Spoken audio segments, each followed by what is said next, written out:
配合点，否则追杀我的人找进来，你也得跟着死。滚开！由不得你。怎么，你家婆娘肯放你出来了？脱衣。男子不从，推他。秦婉嫣一拳撞入他腹部的伤口。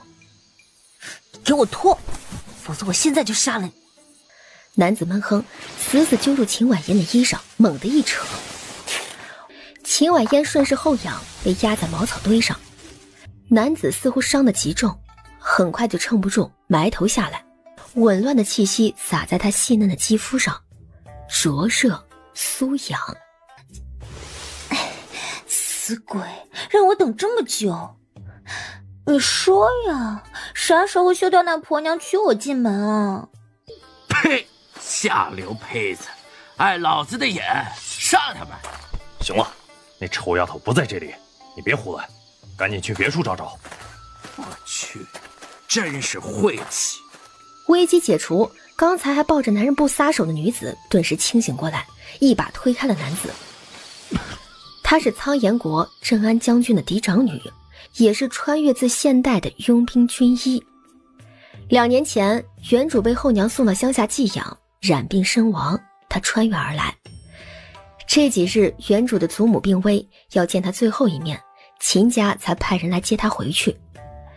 只是接她的人还没有来，杀手就先来了。她躲入这个茅草屋，没想到恰巧遇到这个负伤的男人，做了一场戏，算是躲过了一劫。你是什么人？你还想做什么？救你。你刚才帮了我，现在我来救你，我们两不相欠。不需要。我不喜欢欠人东西，欠了就一定要还。秦婉嫣容不得男人反抗，一把将他推到墙上，凝神把脉。你治不了我，现在立刻给我滚出去！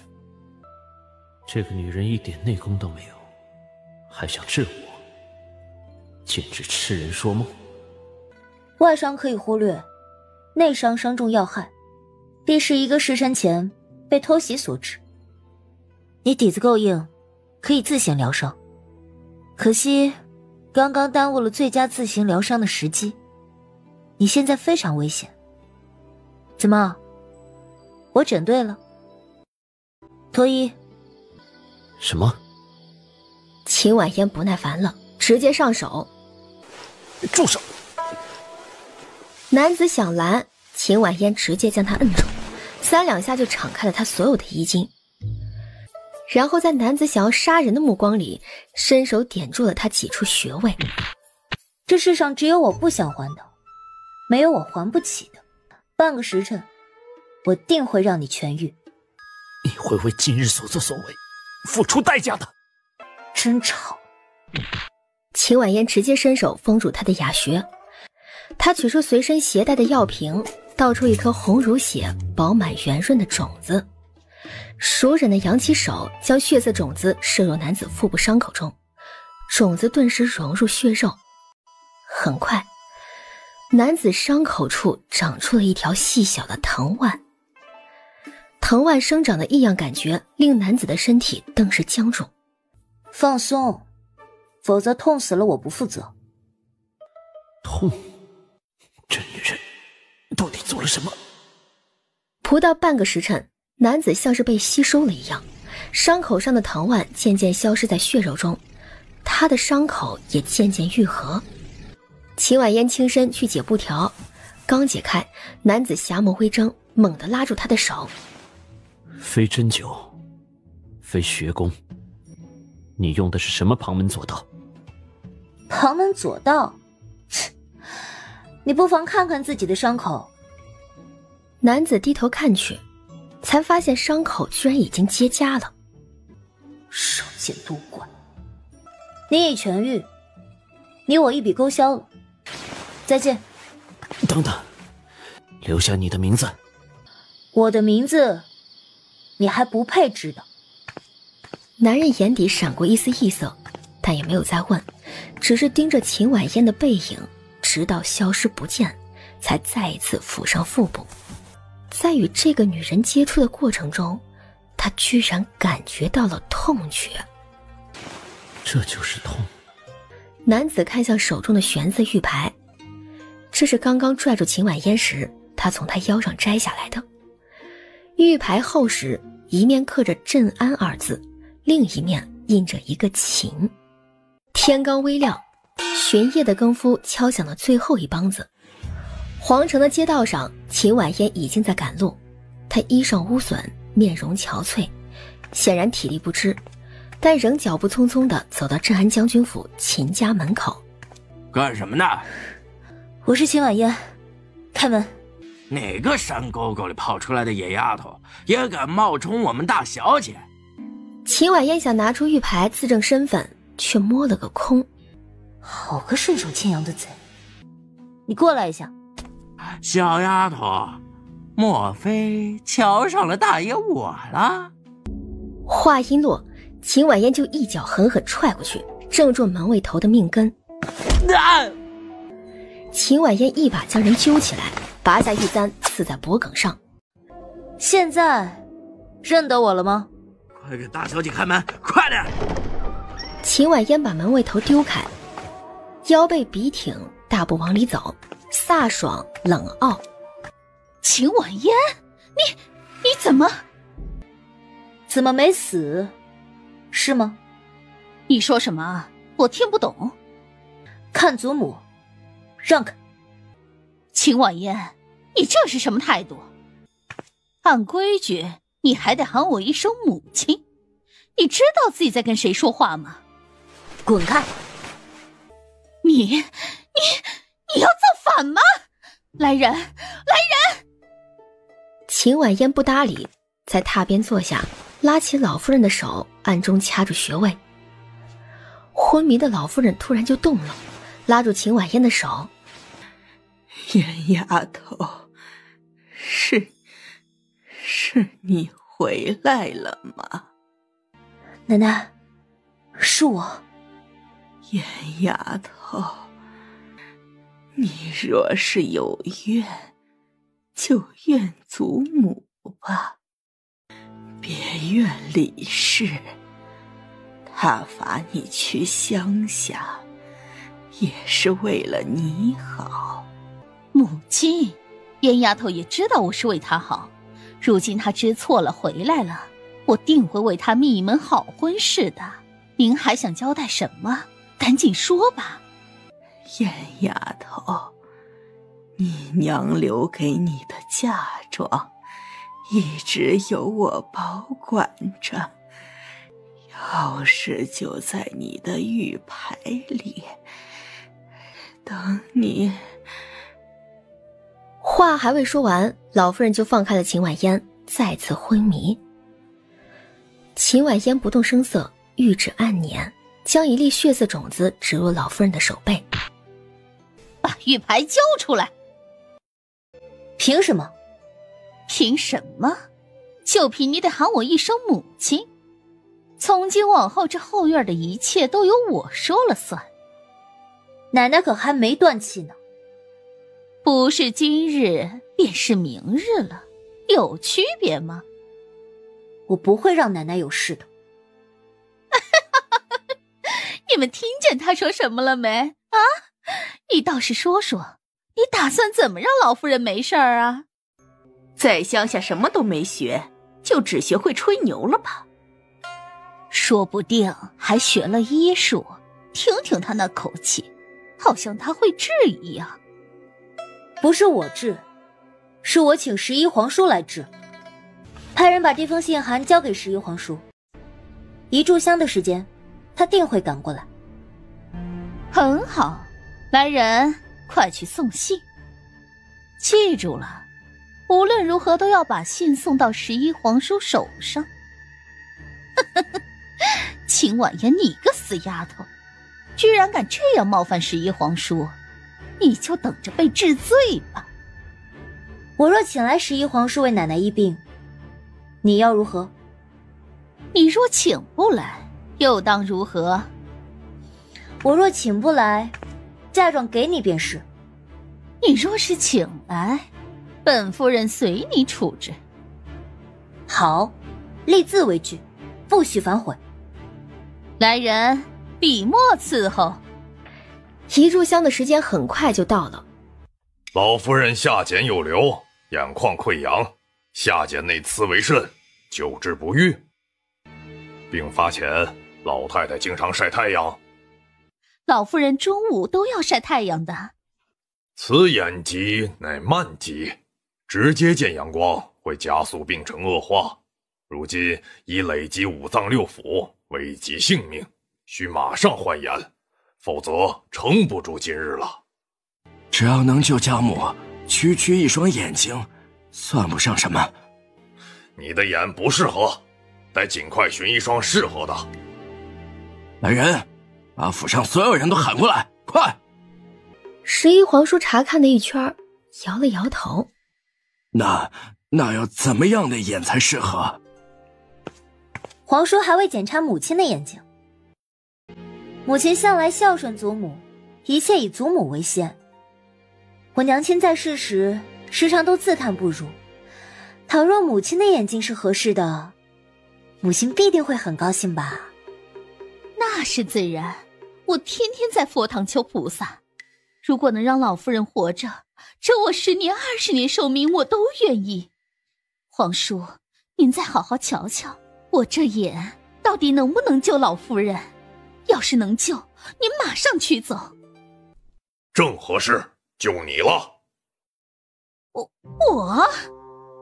对，你的眼睛非常合适，取双眼眼珠便可。取刀来。什么？夫人如此深明大义，乃秦家之幸，往后的日子为夫会。我不要！将军，您不能这样对我！我不要！我不想变成瞎子！我不要！好啊，你让本王好好瞧你的眼，说合适就取。呵呵，你耍本王开心呐！秦武达，枉你为苍岩第一大孝子，竟连一个妇人都舍不得。十一皇叔，求求你救救母亲！一屋子人紧跟着跪下，偏秦婉嫣站着。小丫头，他们都求我，你为何不求？十一皇叔如此洒脱之人，若是人人跪拜恳求便答应出手相救，那就不是十一皇叔了。我信皇叔自有定夺，因此不跪。好，看在小丫头的面子上，今天这双眼睛我不要了，人我救。行了，你们这群人都散了吧。小丫头，你留下。秦大将军不肯多言，连忙带着人退下。说吧，你和神医慕云究竟是什么关系？十一皇叔觉得，什么样的关系能让慕云出面呢？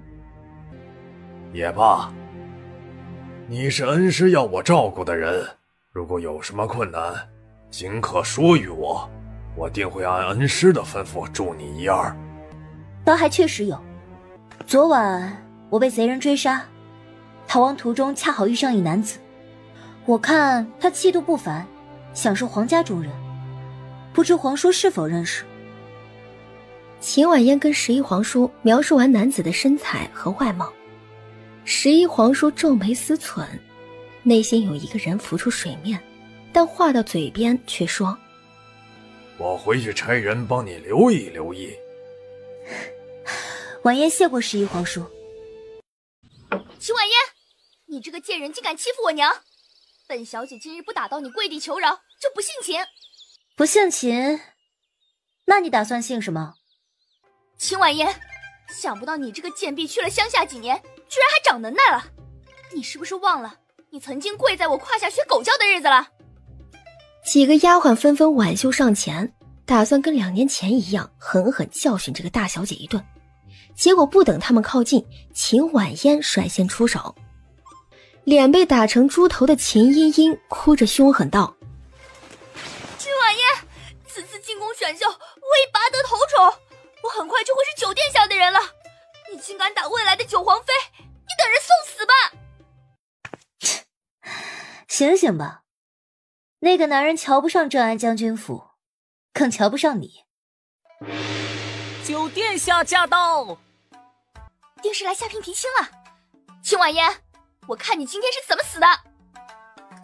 秦府大堂，恭喜大将军，皇后娘娘为九殿下选秀，挑中了令千金。陛下，皇后娘娘昨儿一早派人来，说接小女入宫选秀，并未提及九殿下。末将若早知如此，无论如何都不会让小女进宫的。莫非大将军觉得我家殿下配不上令千金？不，末将不敢，是小女配不上殿下。太子结党营私，诬陷忠良，排除异己，得不配位，末将敢怒不敢言已久。末将愿倾尽所能，任九殿下差遣，誓死追随九殿下，请九殿下网开一面，末将定当。没有证据的事，大将军不可乱说。来人，还不把东西都送进来！不一会儿，一个个贴有大红喜字的箱子被搬了进来，这分明是聘礼。大将军还不速速让令千金来见？是。来人，快把小姐叫过来拜见九殿下。很快，秦依依就来了。哎呀，九殿下，您得为依依做主啊！她的长姐秦婉嫣嫉妒依依得了恩宠，竟对她拳脚相向，还自恃有11皇叔的偏爱，说不管依依嫁给谁，她都照打不误。九殿下，求您为依依做主。秦婉嫣是嫡长女？是，她是先夫人所出。木无伤握了握手里的玉牌。本王要见她，马上。不多时，秦婉嫣来了。臣女秦婉嫣参见九殿下。木无伤人在幕帘后，隔着珠帘细细打量他，耐心十足。臣女秦婉嫣参见九殿下。本王等你很久了。这声音。秦婉嫣抬头看去，那堂罗汉榻上倚坐着一个男人。那个顺手牵羊的贼，竟然是九殿下木无伤。你叫什么名字？再说一遍。臣女姓秦，名婉嫣。怎么写的？写来本王看看。秦婉嫣眸光寒了3分，却还是在送上来的宣纸上写下自己的名字。木无伤看着他，等着。秦婉嫣只得拿着写有他名字的宣纸走入内堂，亲自将姓名呈到木无伤面前。秦婉嫣，本王配吗？果然被记仇了。九殿下，如果没有记错，2天前在茅草屋救了您性命的人是我。秦婉嫣，你好大的胆子！九殿下既已下聘，依依便是您的人了，还请您降罪这个胆大包天的逆女，给依依一个交代。哦，这个胆大包天的女人冒犯了本王，还敢冒犯本王的准王妃？你同本王讨一讨饶，或许本王能饶你一回。办不到。秦依依确实是我打的，我不过是将她过往多年施加在我身上的还回去而已。我不后悔，也不会道歉。九殿下若只听片面之词，护短准王妃，那要怎么罚？臣女只能悉听尊便。九殿下，这个逆女太过分了，不仅不认错，还反打一耙重伤依依，污蔑您护短，简直罪不可赦，一定要罚到她心服口服，否则不足以服众。九殿下，这个逆女以为有11皇叔依仗就可以无法无天了，怕是连您都没放在眼里了。您瞧瞧，依依都被她打残了呀！打残了？打残了！既把准王妃打残了，就替嫁来偿吧。什么？秦婉嫣抬头，以为自己听错了。只见谷雨递上笔墨，穆无伤亲自在订婚书上写下秦婉嫣的名字，丢给秦大将军。人，本王定了，婚期在议。我不可能嫁给你。不可能。穆无伤骤然眯起狭长高冷的桃花眼，步步逼近秦婉嫣，哪知道穆无伤却直接将她给逼咚在墙上。秦家大小姐不懂医术，过去2年你根本没住乡下，不想嫁也可以。告诉本王，你到底是什么人？你的医术出自何处？为何要冒充秦家小姐？早知道你会反咬人一口，当时就不该救你。救人一命，以身相许。用九王妃这个身份报恩，你够本了。你，九殿下息怒啊！我们家燕丫头在乡下2年，无人管教，把规矩忘了，意志不敬。追究起来，全都是老身这个当祖母的错。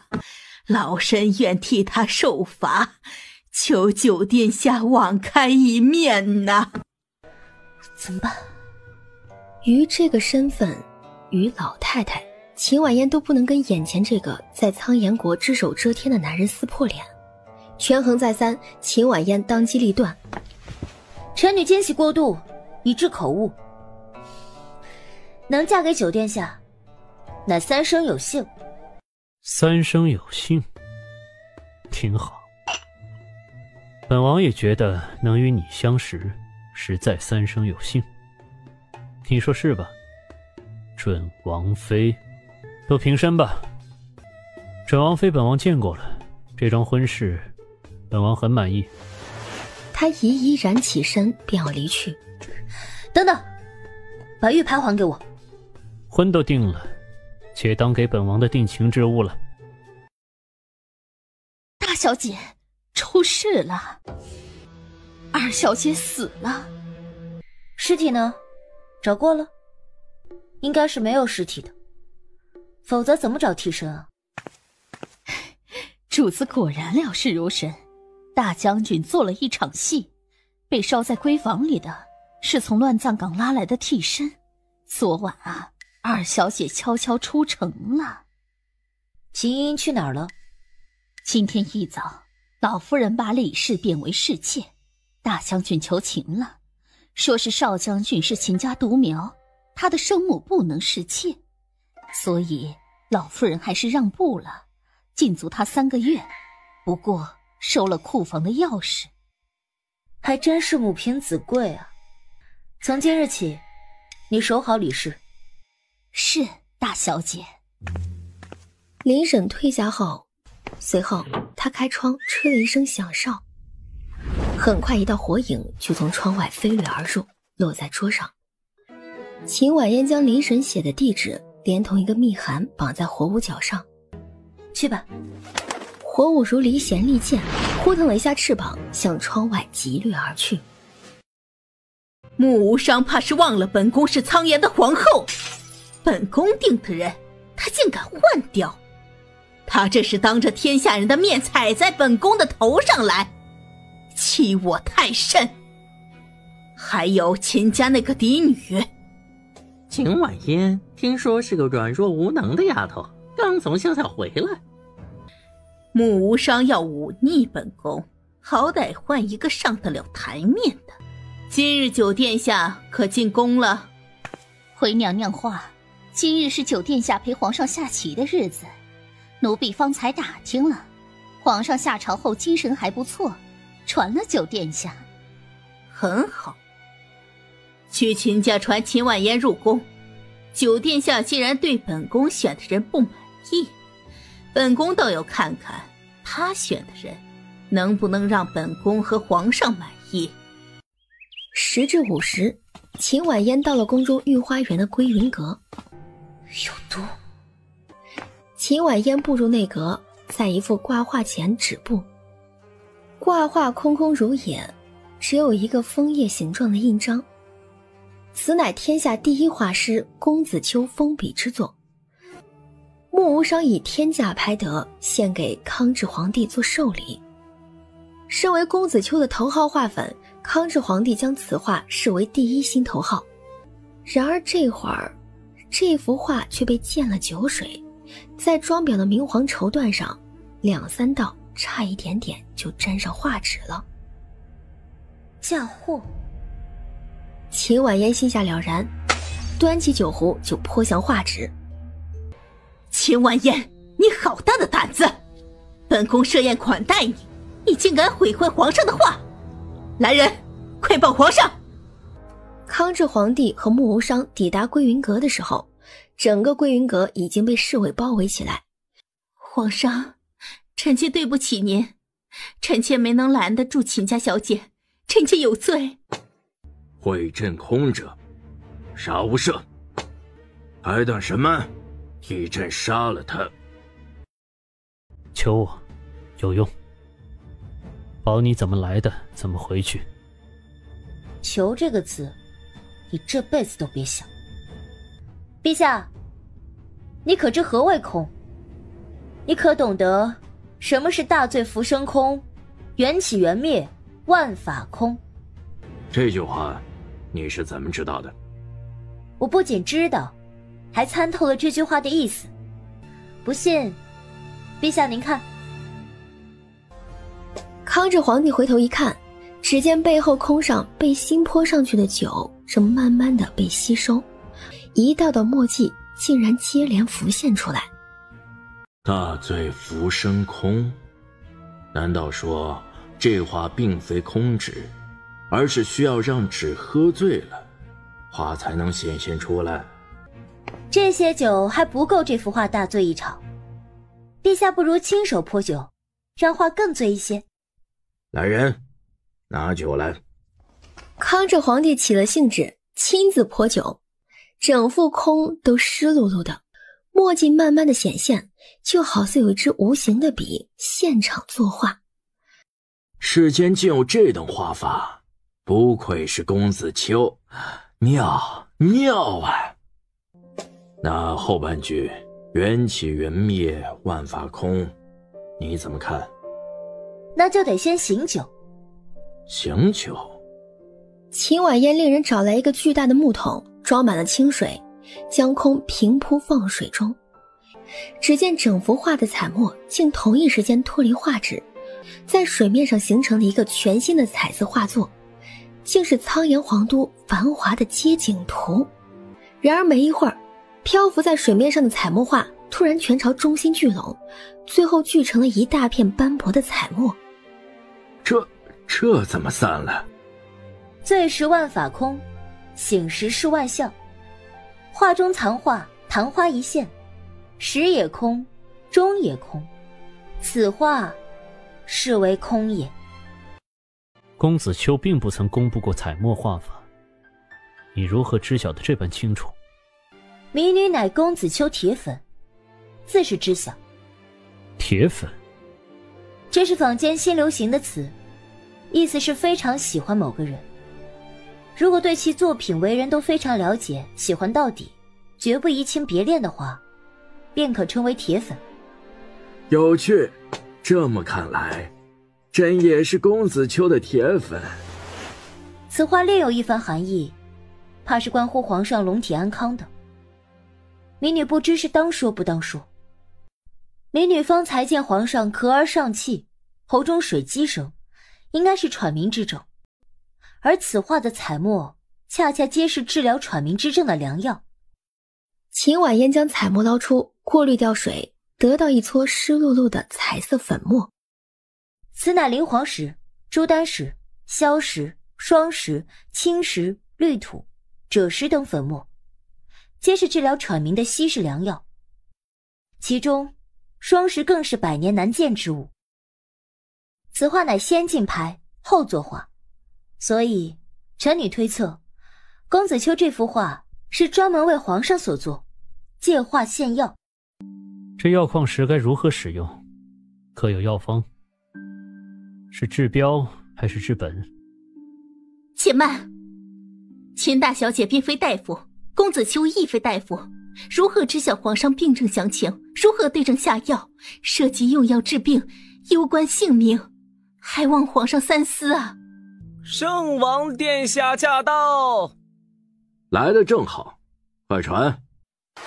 听闻皇上龙体欠安，臣特意赶来。呵呵，如今看来，臣是瞎担心了。皇兄来得正好，快瞧瞧这彩墨。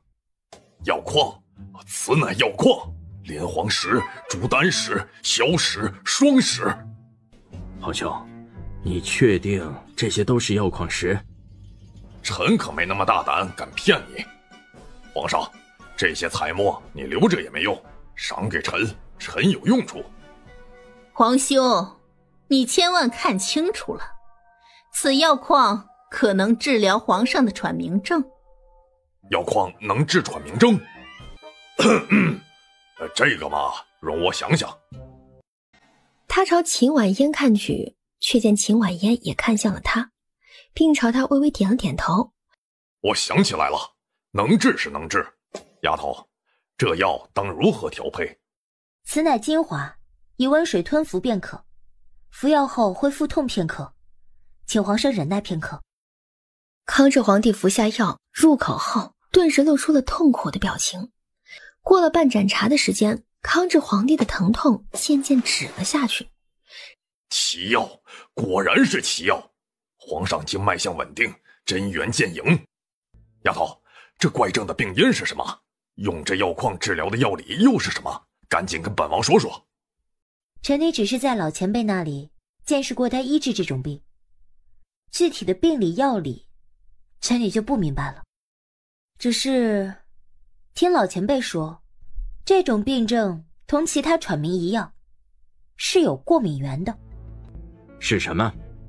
秦婉嫣转身朝苏皇后看去。你看我作甚？皇上患病那年，太医都查遍了，本宫这里怎么可能会是过敏源？臣女并没有质疑皇后娘娘，皇后娘娘紧张什么？臣女看皇后娘娘是想告诉娘娘，皇上会得此怪病，应该是后宫妃嫔中有人使用了来自落云山兰花研制的脂粉香无痕。皇上，臣妾不知此香无痕会治怪病。当年皇上初次病发，11皇叔和太医都排查过过敏源，臣妾万万不敢有谋害皇上之心，请皇上明鉴。皇后娘娘既用了香无痕，就万万不可再靠近皇上，关乎皇上龙体安康，皇后娘娘当谨慎。此事，皇后即便是无心之过，也罪不可赦。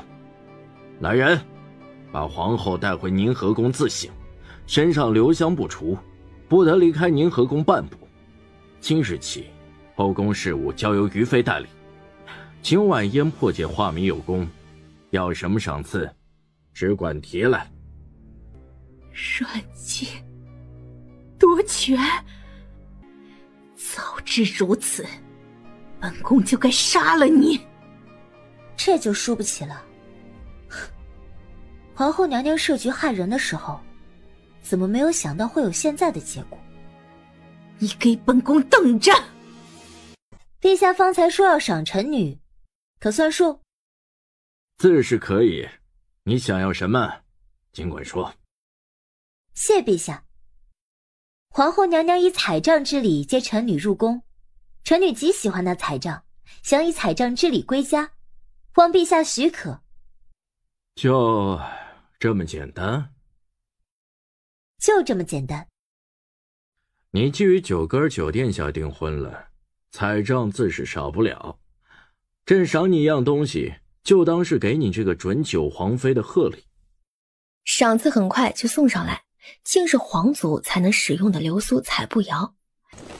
臣女谢陛下赏。九哥酒殿下择妃的眼光不错，你记得时常进宫来，陪朕赏画。臣女记住了。得了赏赐，秦婉嫣跟11皇叔交代了后续配药以及服药事项，便告退离开。然而刚出归云阁没多久，穆无伤就追了上来。写喘鸣，当真有过敏源。九殿下不必知晓。胆子越来越大了。秦婉嫣不想搭理他，穆无伤却突然伸手要拔他发上的彩步摇。秦婉嫣反应极快，抢先一步拔下彩步摇。穆无伤一手拽住他的手腕，另一只手来抢。秦婉嫣突然不躲了，持彩步摇直直朝穆无伤手心刺去。谁知穆无伤竟然不躲，刹那间彩步摇刺入穆无伤的手心。秦婉嫣的手僵住，穆无伤一僵住，疼痛感由手心传上心头，但他还是没有松手，只是忽然抬眸定定地看向秦婉嫣。你输了。抢女人东西算什么本事？想要这步摇，就拿我的玉牌来换。换？既是定情之物，岂能轻易换回？哼，偷去的东西也能定情？要换就换，不换就放手。不换。穆无伤没放手，反倒用力一握，竟以内力将彩步摇上的彩晶石震得粉碎。这是御赐之物，你不要命了？穆无伤却从怀里取出来一只一模一样的流苏彩步摇，用那只没有受伤的手插到秦婉嫣的发髻里。彩晶石这种俗物配不上你，这步摇且当本王还你的定情之物。说罢，穆无伤已转身离去。压下心头的烦躁，秦婉嫣转身离宫。殿下，您当真感觉到痛了？都说手心连心痛，原来是真的。九殿下，难不成秦大小姐就是您的命定之人？会是她吗？九殿下，人证物证都齐了，皇后娘娘用的是醉逍遥，要不要？用不上了，去查一查公子秋和神医慕云的关系。宣上，情报没错，这个女子不仅破解了公子秋的话，还给康治皇帝献药，还有那日同穆无伤躲在茅草屋里的也是她。有点意思，难怪穆无伤会选她。哼哼，秦婉嫣。主子，碧云阁都收拾好了，主子打算何时搬过去？碧云阁是老太太吩咐的，让您搬回去，还让人亲自布置了一番呢。李氏那边可有什么动静？来了2批人，都被属下处理了。苏皇后必不罢休，切勿大意。属下有数，主子放心吧。见天色差不多了，秦婉嫣换了一身男装出门，一道白日梦。主子，血亏啊！属下无能，请降罪。亏了多少？今日下注，苏皇后赢得高达1万两白银，下注您赢的不过1000多两。本来咱们稳赚，可谁知道都快收盘了，却来了个大户，一口气下注10万两黄金，赌主子您赢。所以，此人可有留名？没有留名，就戴了一个白色的狐狸面具，气度不凡，怕是大有来头。狐狸面具？对，他不要银票，要金条，属下一时拿不出那么多金条，让他等几日再来取。他倒是警示。主子，大多数人都赌你输，这人敢这么大手笔赌你会赢，难不成怀疑上你了？未必，聪明的人都会赌我赢，只是聪明人一般不上赌桌，那人既赢了，估计还会来赌第2次。主子放心，只要他再来，不管玩什么，属下都亲自奉陪，定把亏损赢回来。过几日是老太太的寿辰，寿礼照常准备，钱从我私户上支取。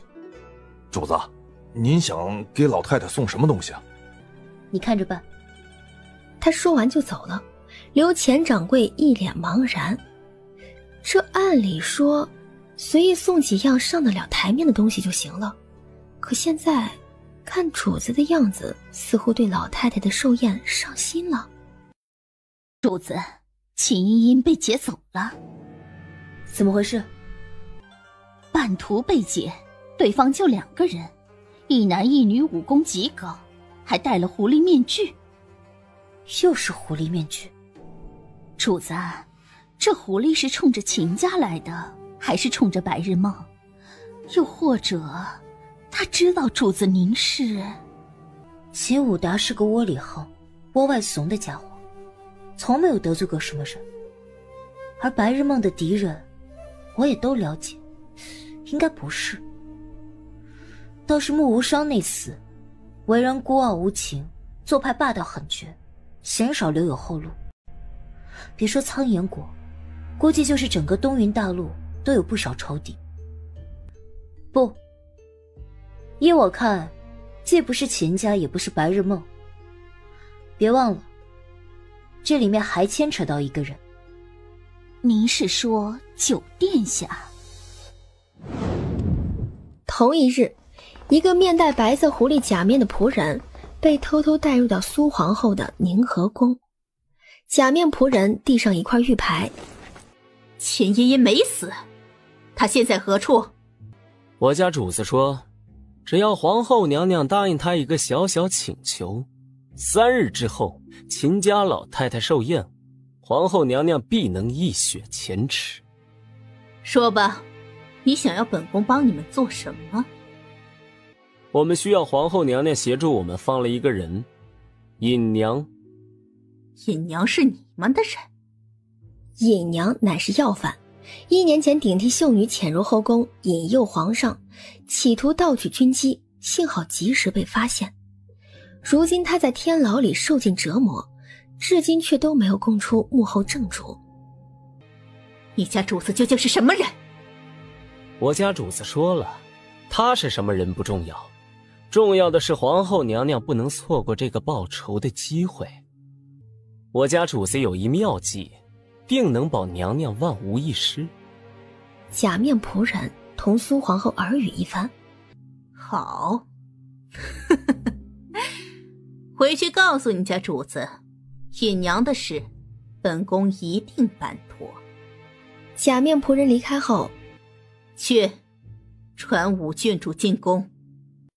终于，狐狸假面出现了，驾着马车拉走了20万两金元宝。上官灿，还不快出来！放心吧，燕姐，跑不掉的。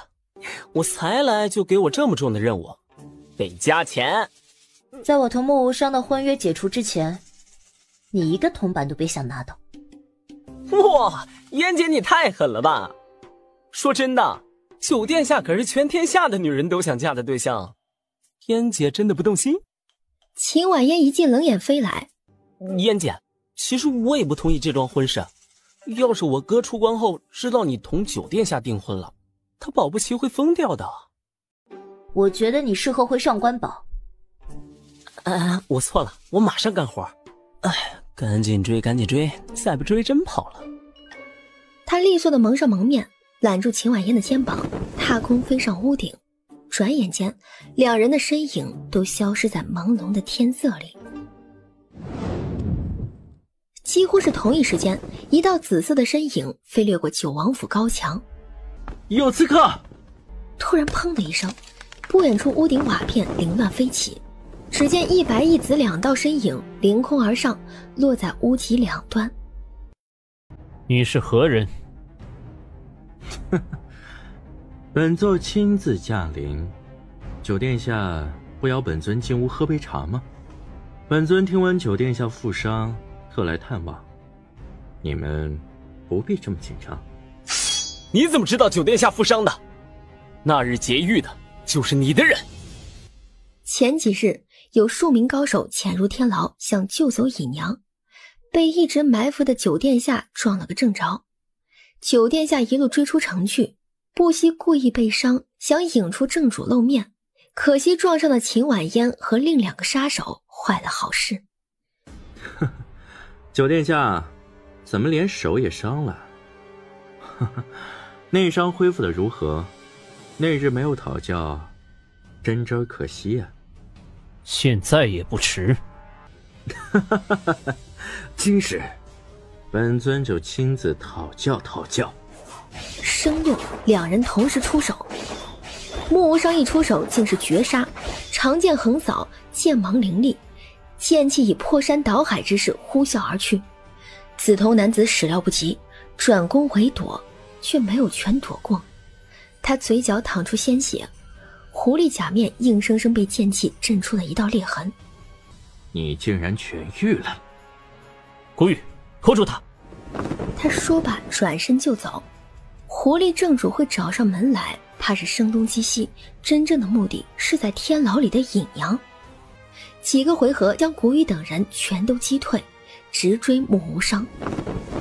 电光火石之间，掌风扫过紫头男子的假面上，本就有裂痕的狐狸假面皲裂出无数破痕，刹那间支离破碎。紫头男子猛拽金鞭，急速后退，拉开安全距离之后，才缓缓抬起头来。九殿下，尹娘被救走了。什么？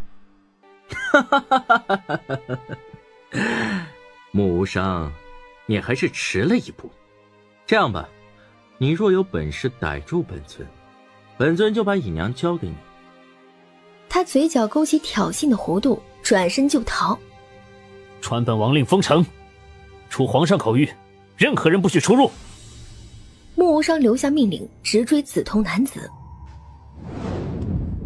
另一边，秦婉嫣和上官灿仍在跟踪假面仆人。假面仆人在无人处停下，摘下了狐狸假面，竟换上了一身白日梦车夫的衣裳，才继续走。冒充白日梦车夫，这是什么意思啊？怕是要送什么东西出城。嫣姐，这狐狸太不厚道了，赢了你的钱还想坑你，万一被查出什么来，白日梦必要被查封。跟紧点。马车兜了一会儿圈子，才驶入一条偏僻的小巷子，进了一处小院。只见院子里有数名狐狸假面，还有2个长得一模一样，连身高都相差无几的年轻女子。这囚衣，天牢重犯呐！嫣姐，这坑不小。谁坑谁还未必，怕是在等城门开吧。你去转一圈，探探里头的情况，顺道看看秦依依在不在里头。上官灿查了一圈回来，嫣姐，人都在这儿，没瞧见秦依依，动手吧。再等等。过了一会儿，竟有一个青衣假面匆忙赶到。计划有变，城门封了，你拉着马车在城里转，等消息，其他人按计划行动。秦婉嫣朝上官灿使了个眼色，上官灿抽出一双长短子母刀，飞落在院中。来来来，不想死的站到左边，想死的站到右边。臭小子，你是什么人？我姐不让我说。不一会儿，所有假面全都被击倒，只留青衣假面一人。听好了，我姐问什么你答什么，否则休怪我不客气。老实回答，否则我一刀一刀阉了你。小的只是奉命行事，并不知道尊上是谁，只知道这囚犯是尹娘，原本要送出城去的，如今送不出去了。竟是细作尹娘，为何还要假冒一个？宫里有人算计，先救出真尹娘，再抓捕假尹娘回去。至于什么人，小的真不知道。秦依依在何处？在秦家。小的过来时，听说已经送过去了。坏了！秦婉嫣打晕青衣假面，同上官灿交代了一番，转身便往秦家赶。林婶儿，燕丫头回来了吗？刚刚有人瞧见逃犯跑到这边了，你瞧见了没呀？奴婢刚在打扫屋子，没瞧见什么人进来。滚开！武娇娇迫不及待一脚踹开屋门。奴婢一直守在这儿，真没瞧见什么人闯入。吴郡主会不会是瞧错了？错不了。怎么，你们秦家想包庇逃犯不成？郡主明鉴。郡主，我家小姐是九殿下的未婚妻，您带这么多人搜查她的闺阁，好歹等她回来了，先跟她打声招呼。你这个贱婢算什么东西？这里有你说话的份吗？奴婢只是提醒郡主，不看僧面，看佛面。武娇娇一鞭子狠狠地抽在林婶身上。看佛面？看谁的佛面？秦婉嫣真以为九殿下会娶她吗？等她进了九王府的大门，再来跟本郡主炫耀吧。吴郡主，婉嫣是九殿下亲自上门定的人，聘书聘礼一样没少，容不得你如此诋毁。她的闺房更容不得你带这一大群大男人乱搜。我听说秦家到处跟人说九殿下会来秦家参宴，他来了吗？九殿下为什么会跟他订婚？全皇都的人都猜得到，你没好意思自欺欺人，脸呢？本郡主今日就是要带人上去好好搜一搜，谁再阻拦，以逃犯同党论处。话罢，他大步走上楼去，一群官兵紧随其后。闺房里，秦婉嫣早就听到楼下的声音，此时她正在帮秦依依紧急止血，而她面前却站着一个男人，穆无伤。穆无伤看到秦婉嫣进来也很意外，他追着紫瞳男子进来，却没有想到破窗而入后，萧无欢已经没了踪影，而地上正躺着被萧无欢捅伤的秦依依。怪不得把本王往这边引，一箭双雕。这陷阱不单纯是利用武娇娇揭发秦家欺君罔上，更是要污蔑穆无伤不满赐婚，杀人灭口。你去拖住武娇娇，你处理他。他们没有再说话，迅速分头行动。然而房门却突然打开了。秦婉嫣，原来你一直在家，好个缩头乌龟！给本郡主让开，本郡主要搜查朝廷要犯。你是郡主，但没有定罪的资格。还有，你非禁军边内，也没有资格入室搜查。秦婉嫣，你想用规矩压我？给本郡主听清楚了，我爹乃苍岩第一武官，皇都大提督，禁军总统领，是他让我替他来搜的。劳烦去告诉你爹一声，我这儿不方便。他若执意要搜，让他自己来。武娇娇从未被这般轻视过，她突然挥鞭朝秦婉嫣甩去。本郡主今日搜定了。秦婉嫣及时避开，武娇娇趁机一脚狠狠地踹开房门。官兵们要搜，武娇娇却拦下，她冷笑一声：哼，这闺房金贵得很，万一弄坏了东西，你们赔不起。不过本郡主赔得起。他狠狠甩了一鞭，将秦婉嫣书桌上的东西全扫落在地上。死到临头还装冷静。他一鞭子甩掉厚厚的帷幕，冲进屋里。须臾，里屋突然传出武娇娇无比惊吓的叫声：啊！谁叫你这么搜的？九殿下，我不是故意的，我……滚出去！武娇娇转身跑出来。你们！他指着秦婉嫣，心堵得都说不出话来，最后哇一声大哭出声，冲下楼。你就没有别的法子吗？没有。你放心，我一定会给你一个交代。既然都传出去了，你我就顺水推舟把婚事办了。说什么？挑个日子，本王来娶你。想都别想。你刚说他们利用了武娇娇，你是怎么知道的？难道你见过那紫衣狐狸？还是认识？运气好，恰好撞见。你当本王这么好骗？岂敢欺骗九殿下？秦婉嫣转身，不料穆无伤一把拽住她的手腕。当真不说？秦婉嫣后仰挣开他的手，穆无伤伸手去拽，结果重心不稳，迎面压了下去。慌乱中唇瓣相触，刹那间两个人都僵住了。九殿下，皇上亲临天牢，非常生气，说是要你马上过去。门外传来了谷雨的声音，秦婉嫣和穆无伤这才缓过神，双双避开。属下打探到，太子已经抓到尹娘了。殿下，您快过去看看吧。他抓到尹娘了？那只狐狸会这么轻易放人？我不喜欢被威胁，尤其讨厌婚娶。好好谈个条件，或许咱们可以合作。皇上那边交给我处理，保证比你自己处理的更漂亮。不劳准王妃费心，这件事我自会打理干净。城门还封着，何必浪费时间去挨皇上训？去抓真正的姨娘不是更好？木无伤转身眯起眼。真正的姨娘？你到底知道什么？九殿下若肯和我谈谈条件，那我便告诉你我知道什么。你的条件是什么？我有我的秘密，也不想与你为敌，所以你别再试探我，更别再找我的麻烦。如果本王拒绝，你打算怎么办？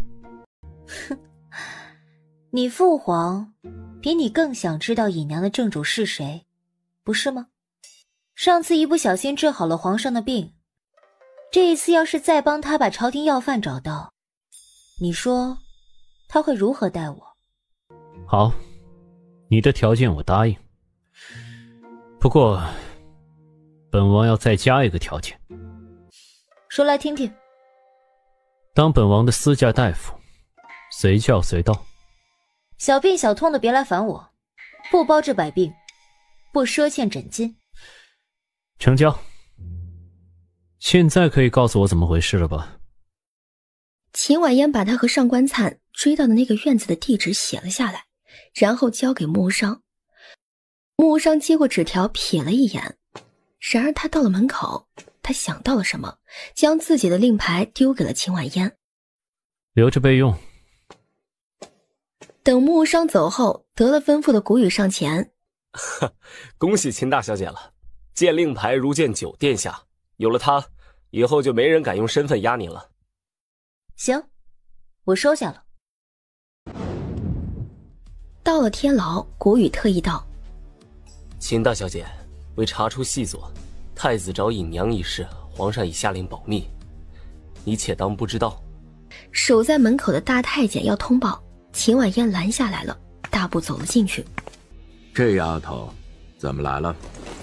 拜见皇上、太子殿下。臣女是替九殿下来领罚的。这是什么话？九殿下至今没有抓到姨娘，让皇上失望了，是该罚。可他一刻也没有怠慢，绝对有信心能抓到她。请皇上相信九殿下。一刻都没有怠慢，很有信心抓到尹娘。我看抓捕是假，借着公务和秦小姐你干那有伤风化的事才是真吧。九殿下说他一定能够抓到，太子殿下不去帮忙搜捕也就罢了，还恶意重伤，望皇上明察。秦婉嫣，你和穆无伤在闺房里干了什么好事儿？武郡主和禁军可全都撞见了。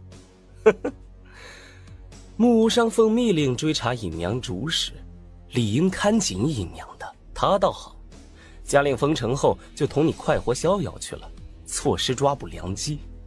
哼，父皇，秦婉嫣哪里是来替穆无伤领罪的，分明是仗着您对他的恩宠，专程来蒙骗您，替穆无伤开罪的。丫头，九殿下下令封城后，当真去了你那儿？皇上，九殿下确实是去了民女那儿，只是这件事是有所误会。九殿下去民女那儿，并非如谣传的那般，而是去追捕尹娘，追到了那儿。追尹娘追到你那里去了？那好，本太子问你，九殿下到你那儿是什么时候？5时过后。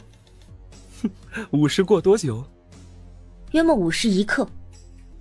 那怎么又让尹娘跑了？原本是能追到的，但是九殿下为了找出幕后正主，欲擒故纵，如今正在跟踪尹娘。你确定？确定。臣女也见到尹娘了，她是从我家后院逃走的。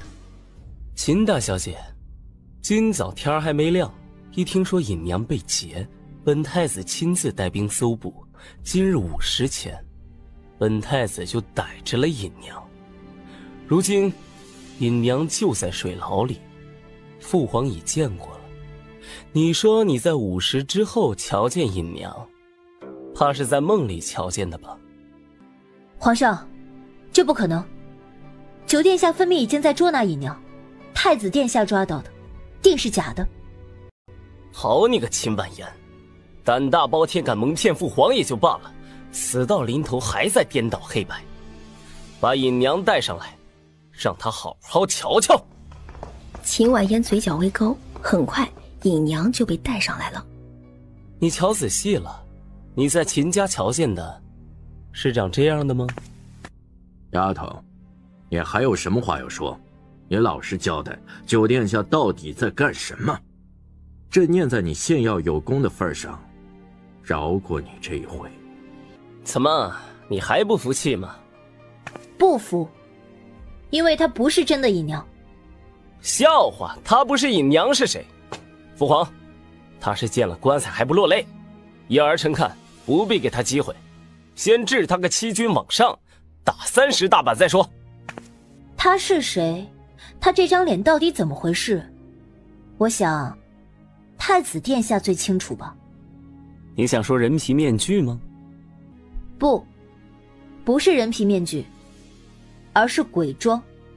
若是鬼妆，她在水中浸泡那么久，这张脸怎么还能完好？看样子皇上并不知晓，有种妆容犹如刺青，可永久保持，遇水遇汗皆不化。给臣女一点时间，卸掉她的鬼妆。既不怕水不怕汗，那该怎么卸？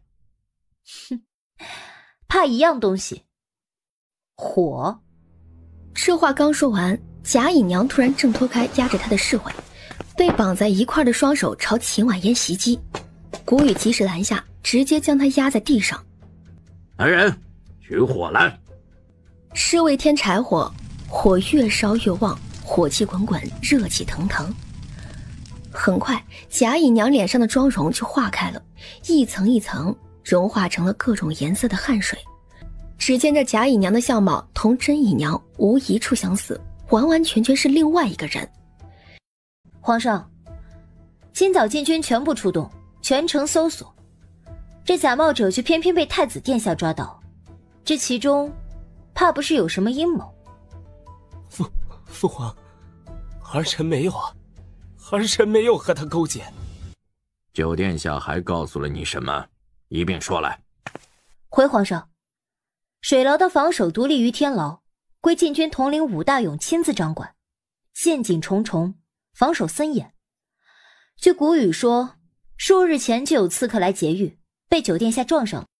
九殿下特意在天牢外密布下了天罗地网，这件事只有武大人及其亲信知晓。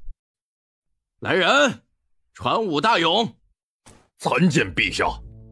太子逮了个假尹娘，差点骗过朕。你可知晓，这假尹娘没让九殿下抓着，反倒落入了太子之手。你怎么看？皇上，属下并不知晓此事，属下追随皇上20余年，忠心耿耿，皇上明鉴啊！来人，上刑！皇上明鉴，皇上明鉴！你最好认真想想，尹娘到底是怎么被劫出去的？皇上，属下当真冤枉啊！皇上明鉴，臣对您忠心耿耿，臣绝不可能做这种通敌之事。还不松口？继续打！皇上明鉴，臣冤枉！陛下饶命！皇上，这件事全是臣女的错，同我爹爹没关系，我爹爹是无辜的。娇娇，你女儿有罪，女儿害了爹爹。女儿在爹爹书房偷听到九殿下在密查尹娘一案，就想借这事儿靠近九殿下。爹爹每逢议事，女儿都去偷听，还偷了爹爹的令牌。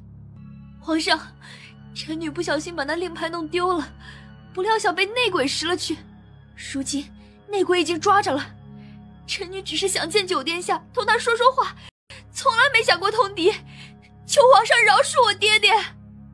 皇上，属下昨夜当班，见了令牌，误以为是九殿下令大将军来拿人审讯，不曾细想，便从边门放行。若论罪，当属下一人担下，请皇上明鉴。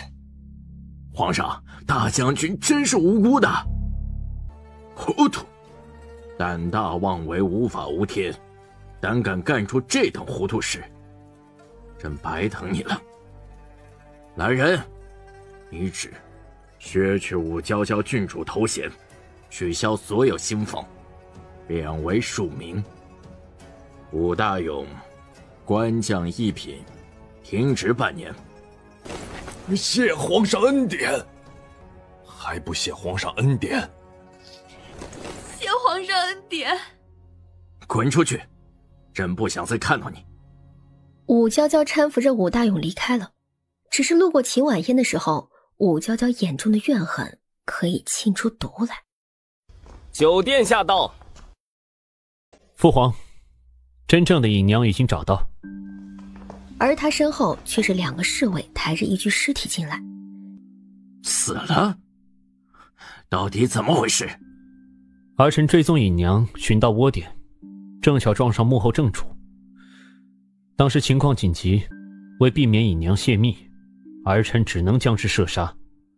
虽被正主逃了，但抓得数名同党，皆已审讯。幕后正主是何人？穆无伤递上一个断裂的狐狸假面。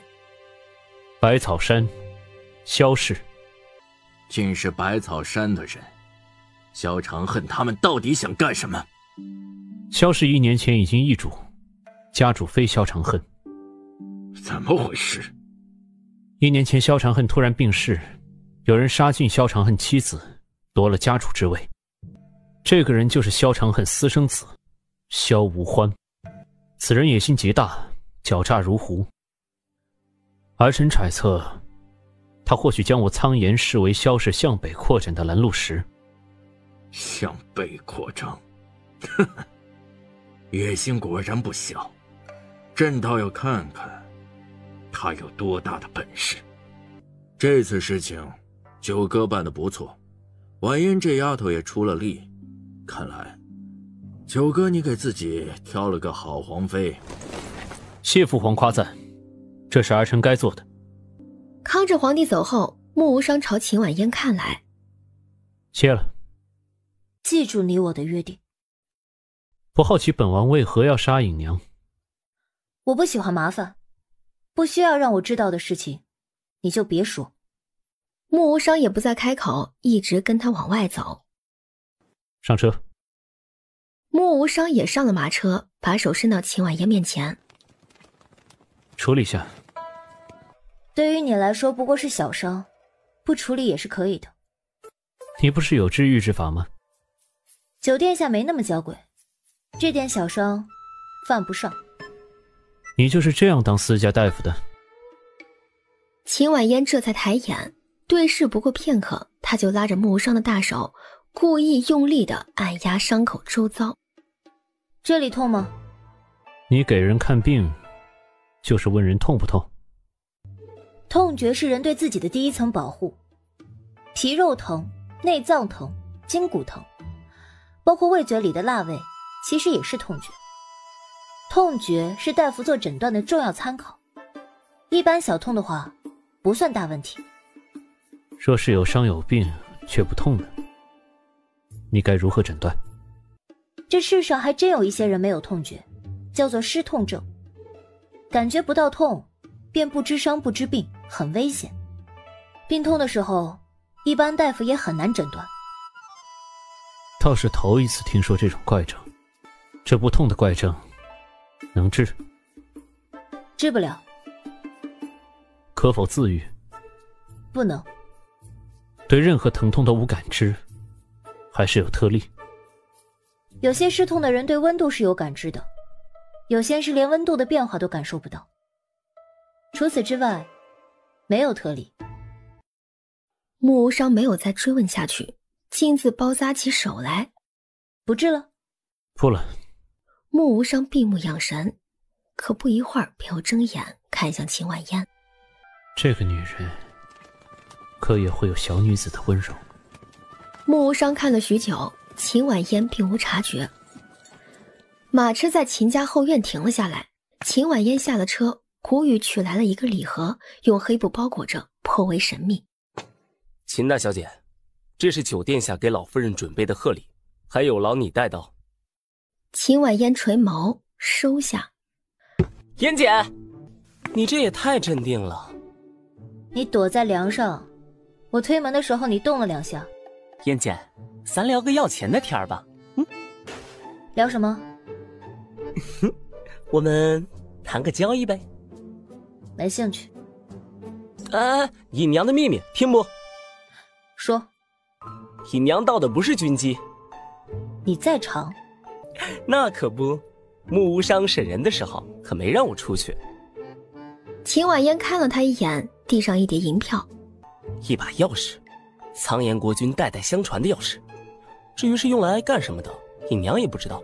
感情木无伤之前也被老皇帝骗了，根本没什么军机。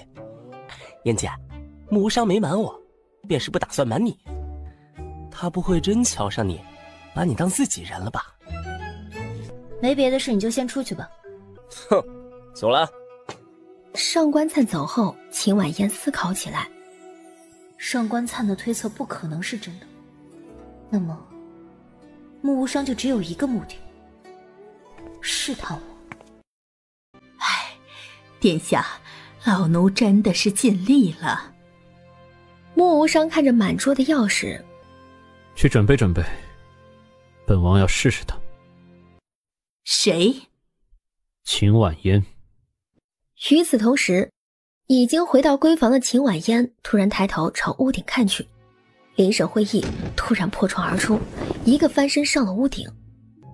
林审四下搜寻，秦婉嫣也下楼搜了一番，却没有见任何人影。难道是听错了？上官灿呢？这不，口袋里一有银票就上竞拍场去了，让我来顶着。若说败家，秦耀祖跟他根本就不是一个档次的。耳力这般好，不习武太可惜。人和人怎么能荣光与共呢？哼，真是个天真的想法。小丫头，有机会，本尊得好好的教教你，唯我独尊，才是最快乐的事。直到秦婉嫣书房里的灯灭了，萧无欢才离开。孙尚，人和那批金子全都失踪，查不到任何痕迹，会不会是苏皇后那边不慎泄露的？若是提前泄密，木无伤不会同本尊耗那么久，明显有人在暗中帮他。孙尚这么说，莫非有怀疑的对象？萧醉止步，回头朝秦府看去。他不是在府上吗？怎么突然在了？他的嫌疑最大。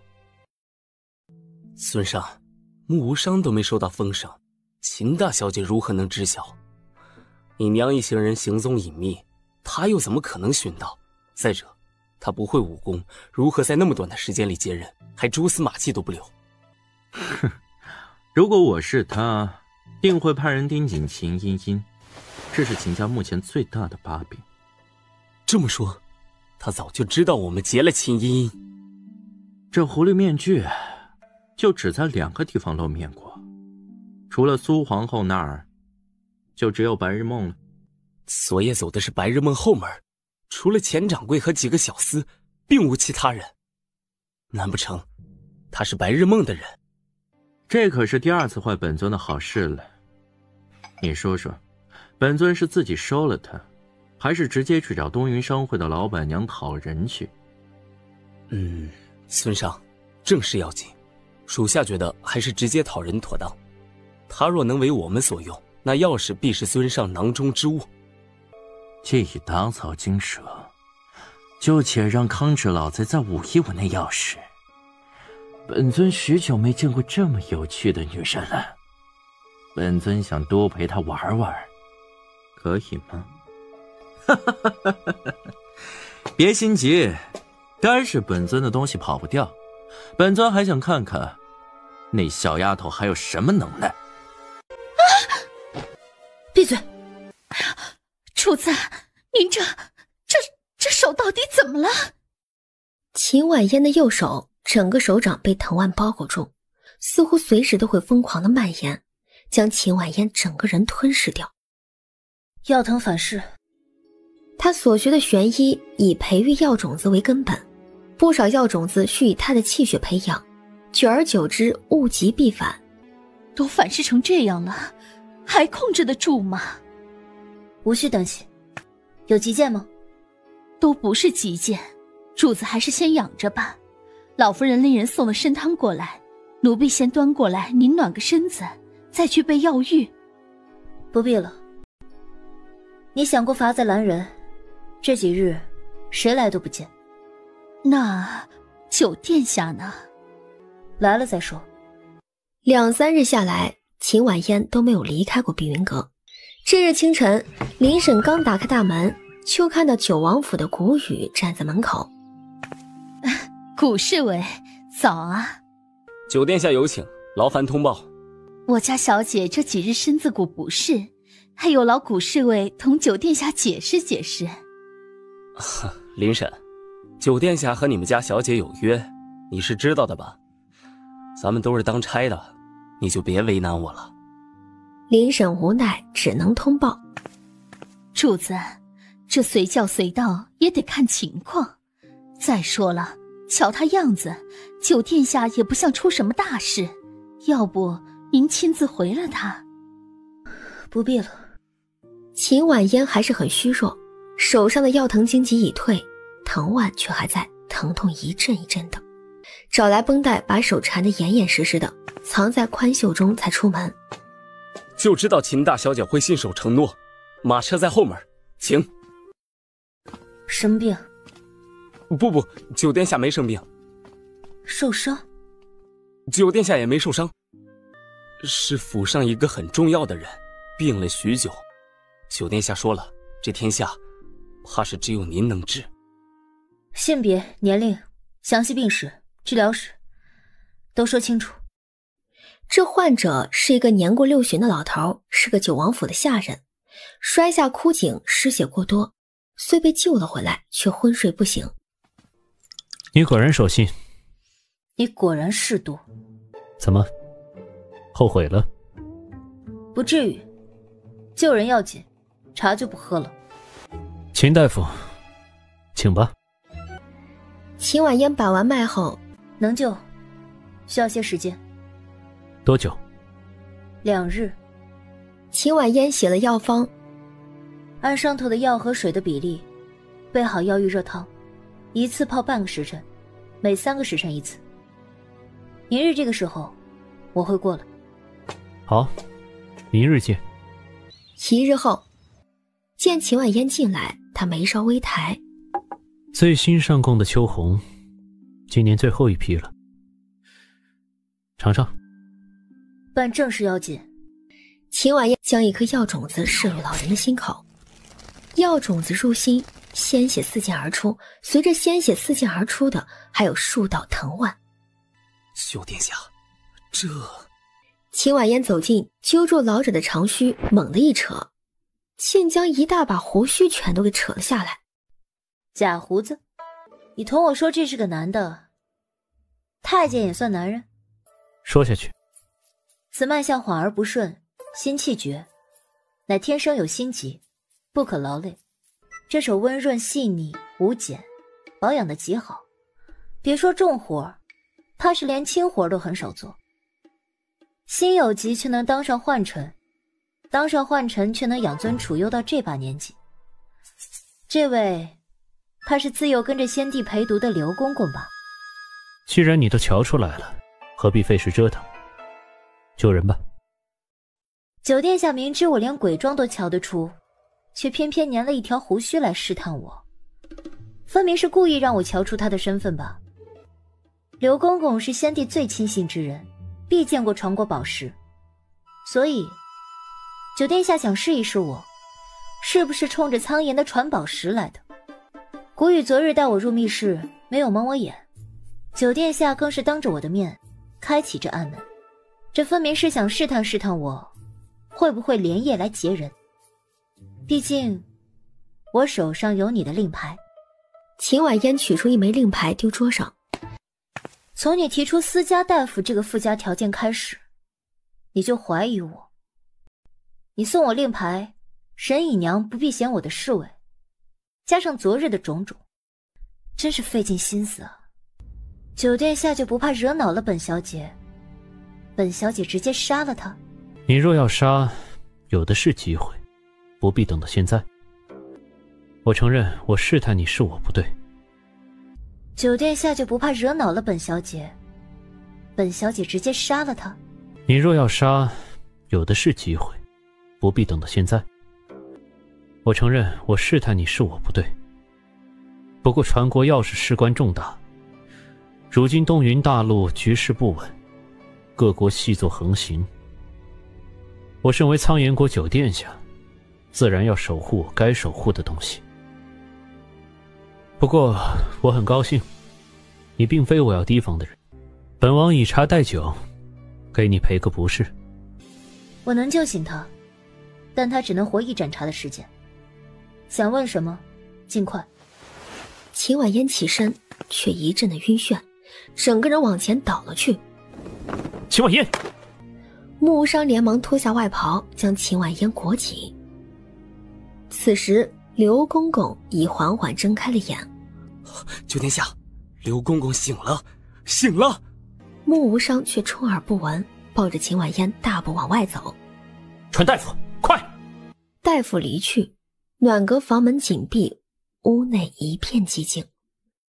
他右手上的药藤在他昏迷那一刻全都消失了，却在手背手心留下了无数个针眼般的伤口，触目惊心。谁伤的？私事，不劳九殿下挂心。谁动的刑？没有，你让开。哼，假惺惺。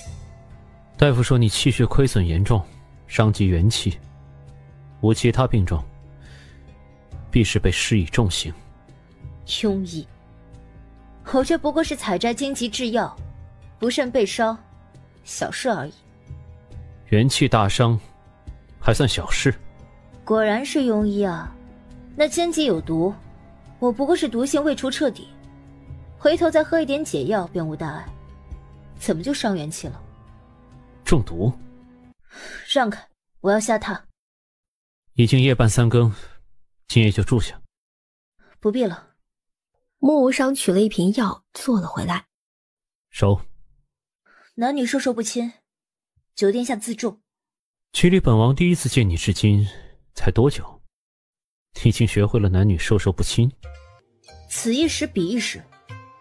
穆无伤故意点了点头。是，此一时彼一时。这药呢，不是庸医开的，是11皇叔研制的，你试试无妨。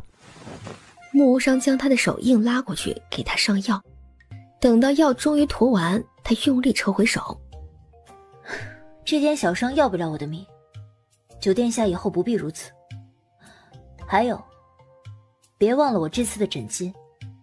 穆无伤挑眉，随手取出来那块被秦婉嫣扔回来的令牌，递到秦婉嫣面前。收好，这次可别丢了，否则下次你还得免费帮我医治一次。我从未见过如此小气之人。小气？多少人想要本王这块令牌都要不到，你拿了就偷着乐吧。哎，刚才你看见了，秦大小姐倒下的时候，九殿下是冲过去扶她的。我跟着殿下这么久，还从来没见过她如此紧张过。秦大小姐不舒服，你怎么也不早点禀告？这要真出了事儿，九殿下饶不了你。我哪知道九殿下会这么紧张？早知如此，就算秦大小姐打个喷嚏，我也一定上心。很快，两人齐齐下跪。九殿下恕罪。刘公公说了什么？刘公公说那把钥匙有机关，可变换出7种形状，看似1把，实际上是7把。传闻中的千面钥匙，非内行人瞧不出来，更造不出来。属下先去黑市打听打听，或许有安属死道者。他还说了什么？他还说，传国宝饰乃圣物，九殿下乃庶子，不配碰那把钥匙。庶子？不配。哼，本王不过拿回属于自己的东西罢了。才刚开始，余孽就亲自上场。今夜竞拍何物？听说有几味奇药。由于客人的原因，咱们今夜的3味奇药都先压后。压轴好物先插个队，提前竞拍。此物乃康治皇帝心头好，九殿下和太子爷都曾之重金求购。一把掀开黑绸布，一个挂画架呈画在众人面前，架上放着一幅画。黑绸布落下的瞬间，金芒就射出来，只见画上一尊栩栩如生的佛陀。这是公子秋的画，绝对错不了。都记住了，等下正式竞拍都给本少爷喊价，把价格给本少爷抬得高高的。事成之后，每个人都有赏。没一会儿，价格已经被喊到了3万两。大爷，我出5万两，谁还敢抢？可那双天生淡漠的眸子却渐渐浮出了寒意。他想知道是谁偷出了这幅画，他更想知道是谁这么大的胆子，竟敢在这幅画上动手脚，把这画中藏的玄机全都破坏掉。诸位，还有一样东西，也一并瞧一瞧。嘿嘿，有天华物宝的证书加持，价格还得往上加。余孽姑娘，别磨蹭了，开拍吧！本少爷再加3000两，5万3。6万整，6万2，加1000，加3000。5000。见秦婉嫣眼眸冷垂，11皇叔以为他也想要这幅画，二话不说，直接举起10万两的牌子。这位客人出价10万两，可有人加价？妙妙，你听到了没？10万了，居然10万了！10万算什么？加上去。妙妙，10万可不少啊，万一没人出价了呢？就赚这么点儿，你还想好好款待我？别！秦耀祖吞了吞唾沫，回头朝小厮看去。出价，先加他个1000，看看情况。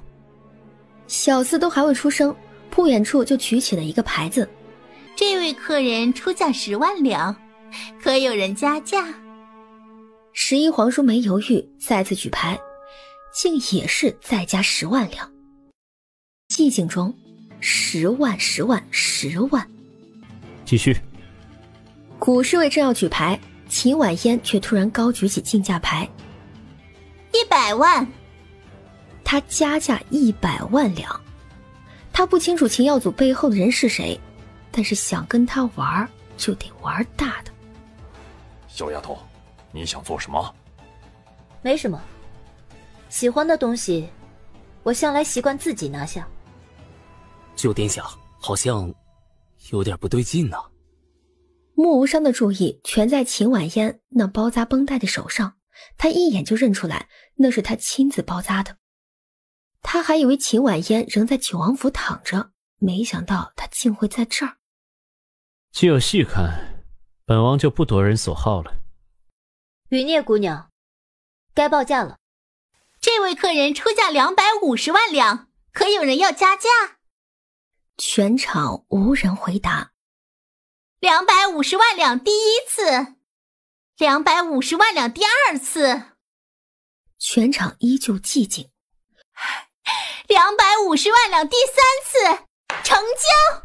一个红衣女子突然从场外冲进来，几个空翻飞上竞拍台。不许收，这是一幅假画。按规矩，擅登我竞拍台者，喂狗。来人！你们什么规矩我不管，但是买公子秋的假画，我顾希儿绝对管到底。顾姑娘刚才说的假话是何意？我云梦黑使难道会和卖家合伙欺诈？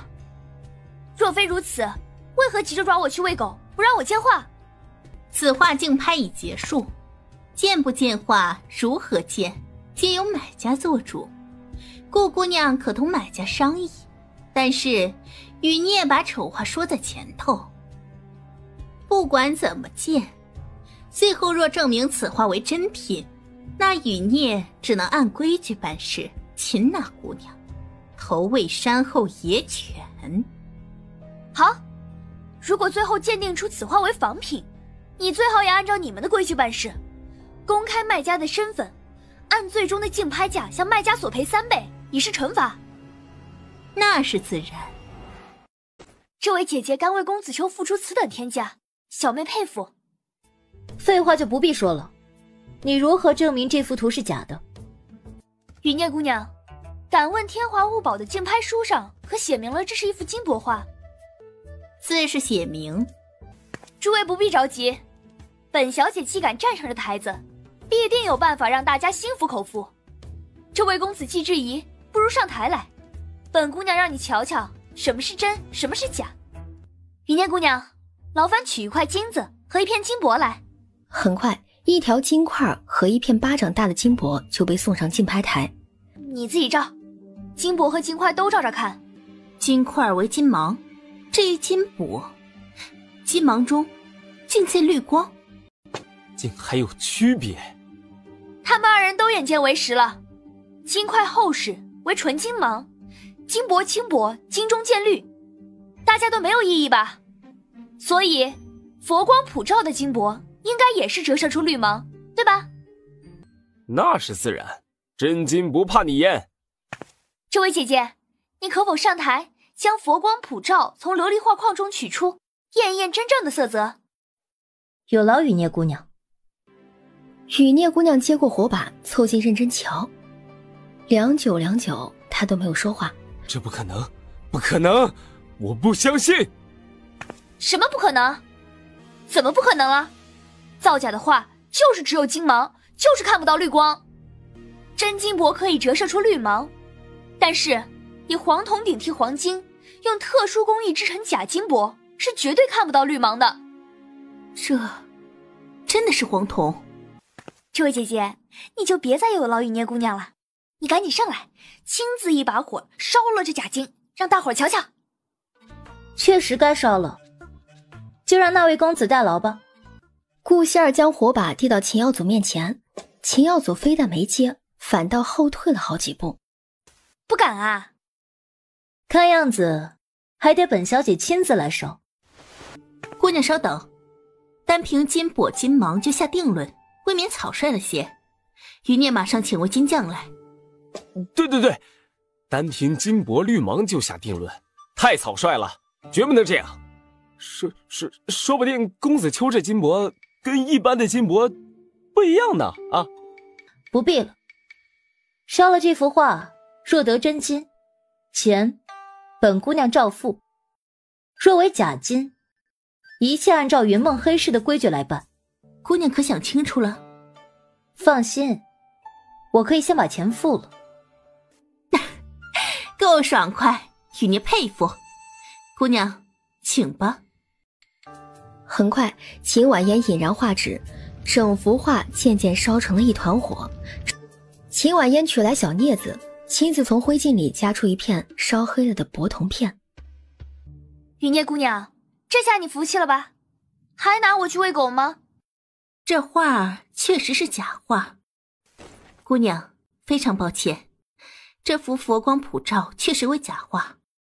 余孽代表云梦黑市向您道歉。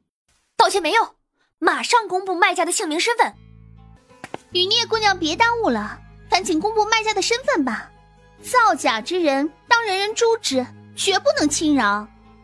这幅假画的卖家乃苍岩镇安将军府嫡子秦耀祖。话音方落，突然砰一声巨响，只见秦耀祖栽倒在台上，昏迷不醒。余孽姑娘，你没有看错吧？怎么会是镇安将军府的人？他家的大小姐可是公子秋的知己啊！委托书上写的清清楚楚，错不了。这幅画乃秦婉嫣委托他弟弟秦耀祖亲自送过来，委托云梦黑市竞拍的。就是秦耀祖错不了。余孽姑娘，此画最终拍价为250万，按云梦黑市的规矩，我能获得750万两的赔偿。我何时来取赔款？姑娘放心，这笔赔偿款云梦黑市会先行垫付，给您造成的困扰还望见谅。余孽再次代表云梦黑市同姑娘道歉。他扶了扶身，便令人去取钱。没一会儿，侍从就呈上来一大叠银票。姑娘，750万两，请点个数。云梦黑市的信用果然名不虚传。姐姐，你是想自己上秦家打假，还是等云梦黑市去讨债的时候再一块去？没兴趣。好呀，我明白了，你不是公子秋的画迷，你是倒卖他的画作的商人。我有事，先走一步。我送你。两人一走，木无伤一起身跟上。姑娘，你既是公子秋的画迷，可愿意跟我一道上秦家打假？我很愿意，但是不方便。不过我可以告诉你一件事。什么事？我听说那幅佛光普照图是秦婉嫣在秦家老夫人家宴上献给秦家老夫人的。好呀，原来真正造假的人是秦婉嫣，秦耀祖是偷画来卖的。你真聪明，一猜就对。他还说自己是公子秋的知己。哼，等着，我去把画迷都召集起来，上他家讨公道去。主子，雨孽姑娘带人来了，就在课堂，老爷让你马上过去。老太太走了。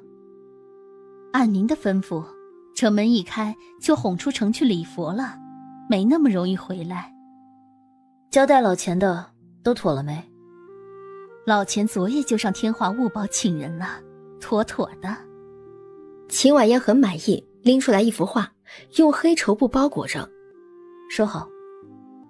奴婢明白，主子辛苦了。秦婉嫣并不着急，梳洗了一番，填了肚子，才往课堂走。要钱没有？要命一条，你拿走吧，别难为我姐姐。来人，大小姐为何还没过来？我在这儿。你这个不孝女，瞧瞧你干了好事，你把你弟弟害惨了，把秦家害惨了，你知不知道？是我拿刀架到他脖子上，逼他去偷画去卖画的吗？造假画，你还敢顶嘴？一码归一码，先说清楚，是我逼他的，还是他自己偷的？你送给老夫人的东西，便是秦家的，秦家的东西便都是你弟弟的。你拿画去卖，认真算起来也不算是偷。这件事，起因是你，最大的错也是你。看样子你已经有主意了，要把我交给雨孽姑娘。全儿也是被这个不孝女给骗了，并非诚心造假，欺诈云梦黑市。老夫现在就将这个不孝女交给你，3日之后若无法筹集赔款，他便任由你们处置，你看如何？这样啊。大将军，不好了，外头来了一群人，说是公子秋的画迷，把咱大门口都堵死，嚷嚷着大少爷和大小姐拿假画骗人，要大少爷和大小姐出去道歉。公子秋的画迷遍布天下，可不好开罪，此事一旦传开，怕是整个东云大陆的人都会知道。瞧瞧你干的好事！来人，把他押出去。不等侍从上前，秦婉嫣就径自大步往外走。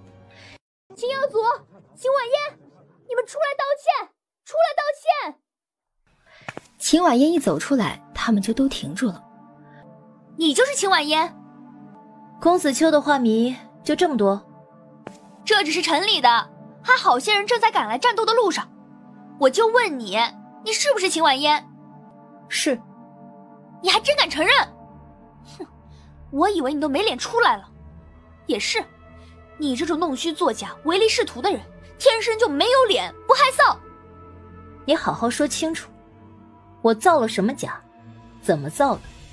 好，本姑娘就将事情一五一十。诸位画迷，稍安勿躁，稍安勿躁。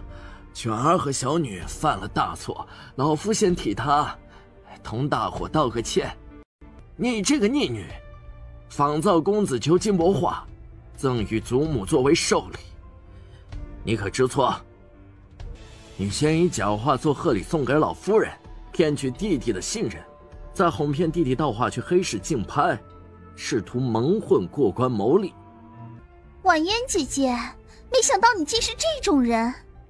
秦婉嫣，你给祖母送礼就是算计好的吧？就是想坑我吧？你的心怎么能这么黑？秦婉嫣，你辜负皇上的厚爱视为不忠，辜负公子秋的友谊视为不义，辜负祖母的疼爱视为不孝，辜负弟弟的信任视为不仁。我秦武达没有你这种不仁不义、不忠不孝的女儿。雨孽姑娘，我秦家一向奉行一人做事一人当的家规，等着逆女同公子秋的画迷道了歉，你就把她带走吧，该怎么处置怎么处置。秦大将军确定能做主？本将军是他的父亲，自是可以。你不是我父亲。你说什么？你刚刚不是不认我了吗？你还敢强词夺理？就算他认我，他也做不了主。林婶，把东西拿出来。林婶快步走出来，双手抱着的东西正是秦婉嫣之前交给他的那幅画。本少爷倒要看看，你还想耍什么花招？话毕，他拦下林婶，揪住黑绸布，一把掀开。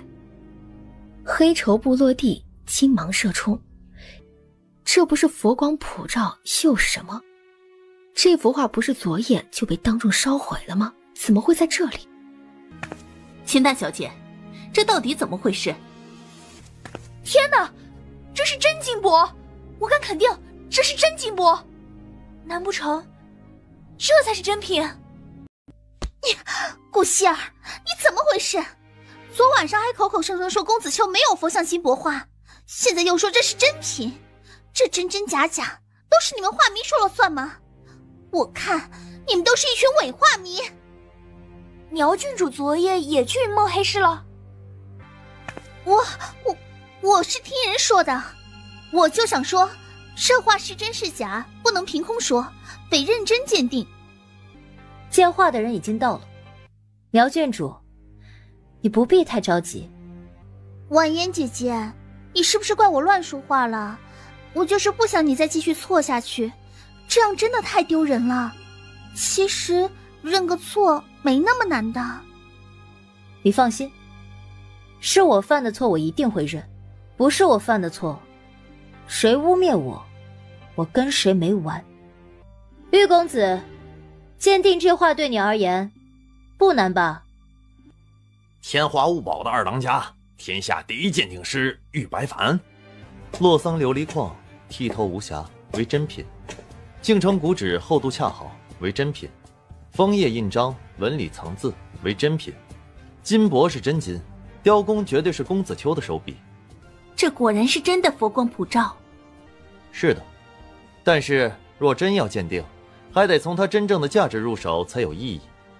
玉公子既然都来了，就辛苦些，让某些人开开眼，也好叫他们心服口服。玉公子点了点头，竟亲自将画倒过来放置在画架上，而渐渐的金箔就出现绿芒了，越来越多。魔！我看到魔了，这是魔，不是佛。这是两幅画，正立为佛，倒立为魔。不，你们看，这画框没有上下区分，没有所谓的正立和倒立，这是一念正，一念邪，一念佛，一念魔呀。这幅画不同于一般的竞拍品，它是一位老主持委托天华物宝售卖，不上竞拍场，只卖有缘人。前些日子有位贵客道出此画玄机，买下了此画，说是要赠与秦大小姐，故而竞拍书上写的是秦大小姐的名字。竞拍书乃本公子亲自所书。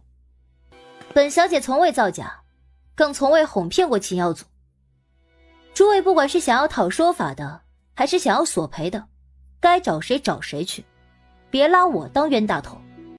好呀，原来制假卖假的全都是秦耀祖。秦大将军，你一个当父亲的，不管教就算，还包庇他，污蔑女儿，你们的做法跟卖女儿替他还债有什么区别？你们真的太可恶了！老夫，不对啊，天下怎会有这么偏心的父亲？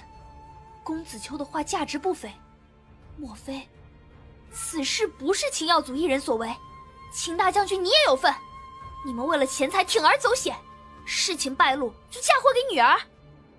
婉言，为父刚刚派人去佛堂搜了好几回，真真没有找到这幅画，否则为父也不至于。这幅画是从哪儿找来的？当然是佛堂啦，一直就在佛堂里供着，一进门就能瞧见了。老夫亲自去找过的，没有，真的没有。你是不是很早就知道秦耀祖染上了毒瘾，欠了一屁股债？老夫也是今日才知晓，老夫真的去找画了。秦婉言，你这是在污蔑为父。雨孽讨过不少债务，还是第一次撞见把戏唱得这么有趣的。秦大小姐，你放心，我云梦黑市从来都只认卖家。秦大少爷，你是现在就跟我走呢，还是我派人专程来接你？雨孽姑娘，请稍等。想必玉公子亲自来，不只是为了见画的吧？除了见画，本公子也想瞧瞧，拿去云梦黑市的那份竞拍书是真品还是仿冒。见程苗苗已经逃到人群外要走了，程苗苗，你别走，这件事你也有份儿，你不许走。秦耀祖，你血口喷人，本郡主是什么人？怎么可能跟你同流合污？是你说你的好朋友有路子去云梦黑市插队竞拍。大胆秦耀祖，你可知污蔑本郡主是什么罪名？你再胡说八道，我就告到我父皇和皇上那儿去，让你们一家子都吃不了兜着走。上官灿找着人了吗？还没回，怕是来不及了。苗郡主，请留步。孤羽，属下见过苗郡主，在下奉九殿下之命，请苗郡主认一个画师。为什么？他怎么这么快就知道？他对他就这么上心吗？你好好瞧瞧，昨日花重金找你造假佛光普照的，是不是苗郡主？是他，就是他。苗郡主府的画钱全都在这儿了，草民是冤枉的，冤枉的。还有，程苗苗，你的朋友是什么人？雨孽姑娘，你们云梦黑市还能走后门插队的？我云梦黑市可没有什么后门可以走，但有插队的规则。但凡通过评估价格不菲、有插队资格的物件，都随时能插队。好啊，程苗苗，你们把本少爷当猴耍呀！啊，我也是被教唆的，是武娇娇教唆我的。武娇娇记恨秦婉嫣，她骗我帮她报仇。武娇娇被禁足，禁止探视。苗郡主私下去见她，这是把皇上的话当耳边风了吗？我没有，是武娇娇擅自离开提督府，是她抗旨了。苗郡主，不管武小姐是否有参与此事，你今日都必须去松仁院。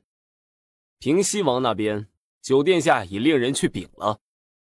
来人，送苗郡主上车。马车离去，众人唏嘘。我云梦黑市只认卖家，苗郡主和武小姐由你追责，秦耀祖我带走。秦大少爷，请吧。余孽姑娘，你们千万别伤他呀！伤成这样，就不知道要先传大夫吗？秦武达，你还愣着做甚？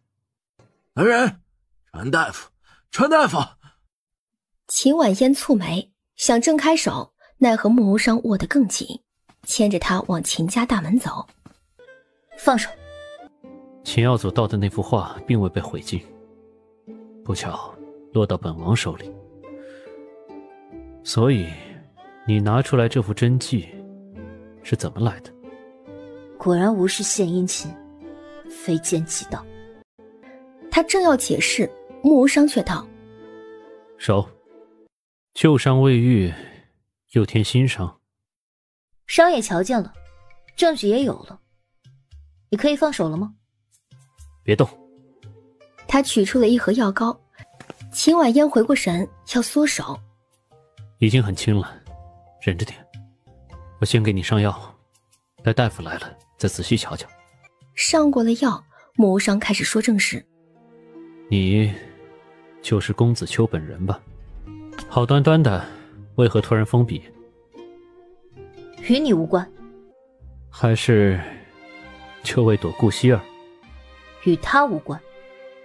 然而木无伤却没有再追究，从袖中取出一个锦盒放桌上。下一回小心点。他说罢转身就走。就这样。大小姐，奴婢有个秘密压在心底10多年了，若再不说出来，奴婢就算死也不安心不瞑目啊。说下去。大小姐，您不是夫人亲生的，是奴婢捡回来的。夫人当年生的是个男孩。原来秦府是有嫡长子的吗？是李氏买通你调换的婴孩？正是他。恰巧夫人临盆那时，奴婢去城隍庙上香，门口就撞见您，所以就把您抱回来了，调换了那生下来的男孩。有证据吗？知晓此事的除了奴婢和李氏，还有一个产婆，前2年去世了。大小姐不妨去问问李氏，她最清楚了。所以你是想说，你是受了李氏的指使，才调换了秦家的嫡子？奴婢当年也是被李氏所逼，才干了那丧尽天良的缺德事儿。当年襁褓里可有信物？10几年了，奴婢常日担惊受怕，东躲西藏，被吓得好些事都记不住了。这些年李氏给了你多少钱？这样吧，你稍等，本小姐让李氏过来算一算这10几年到底欠了你多少封口费，让他一并还你。秦大小姐，老身今日不是来对质的，是好心来还你生父生母留给你的东西。你若不想要，那老身就将那东西送老夫人和大将军那儿去，看他们知道了真相，还要不要你这个假嫡女？这样啊。林婶一把揪住他的衣领。你放开我！我告诉你们，我既敢找上门来，就不怕你们。先是天黑之前，我说没有走出秦家大门，定会有人将此事捅出来。你一个来路不明的人，就等着皇家退婚，老夫人把你赶走吧。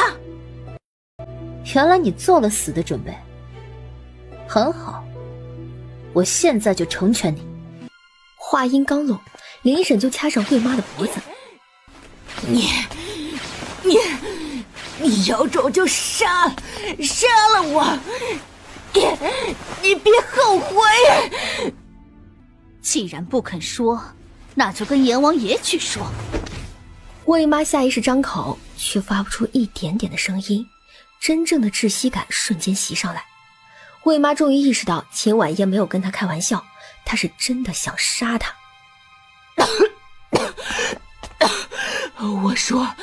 我全都说。襁褓里只有一样东西，是一块玄铁，就埋在城隍庙后院那棵大榕树下。还有什么？一并交代了，否则……还有，李氏让奴婢把那个男孩丢江里，奴婢下不了手，就把他卖给了江边的一户余家。哪户人家？现在还在吗？就在密云江左岸柳树下，人家姓江，那孩子耳廓上有道殷红的胎痕，不难认的。后来奴婢偷偷去看了一回，那户人家已经搬走了，奴婢没再找了。这件事奴婢一直没敢告诉李氏。大小姐，这件事奴婢全都说了，没有任何隐瞒，求大小姐大人大量，饶了奴婢这一回吧。奴婢错了，奴婢知错了。我给你个机会，把秦家真正的嫡长子找回来，否则你的小命就没了。逆子，你这是想气死我吗？孩儿大错特错，不求母亲原谅，只求母亲救救耀祖。你让我怎么救啊？除了眼睁睁看着你变卖祖宗家业，我还能怎么办呢？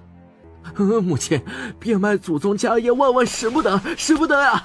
只要婉嫣肯去求九殿下，九殿下一定会出手相助的。孩儿没脸去求他，如今只能您。求我没用。他大步走进去，秦武达连忙起身。嫣儿，为父对。道歉也没用。丢了份折子在桌上。谈个买卖吧。秦婉嫣的折子是一份契约，契约里列出了秦家全部的家业，总共估价750万两。买家一栏赫然写着秦婉嫣3个大字。燕丫头，你这是什么意思呀？祖母，真相已大白，恶人已有人收，我不委屈。我是来谈买卖的，我会怎么做，就看我们怎么谈了。你来谈买卖的，卖自家家业，区750两，就要吞掉秦家所有的家产。你就不怕遭天打雷劈吗？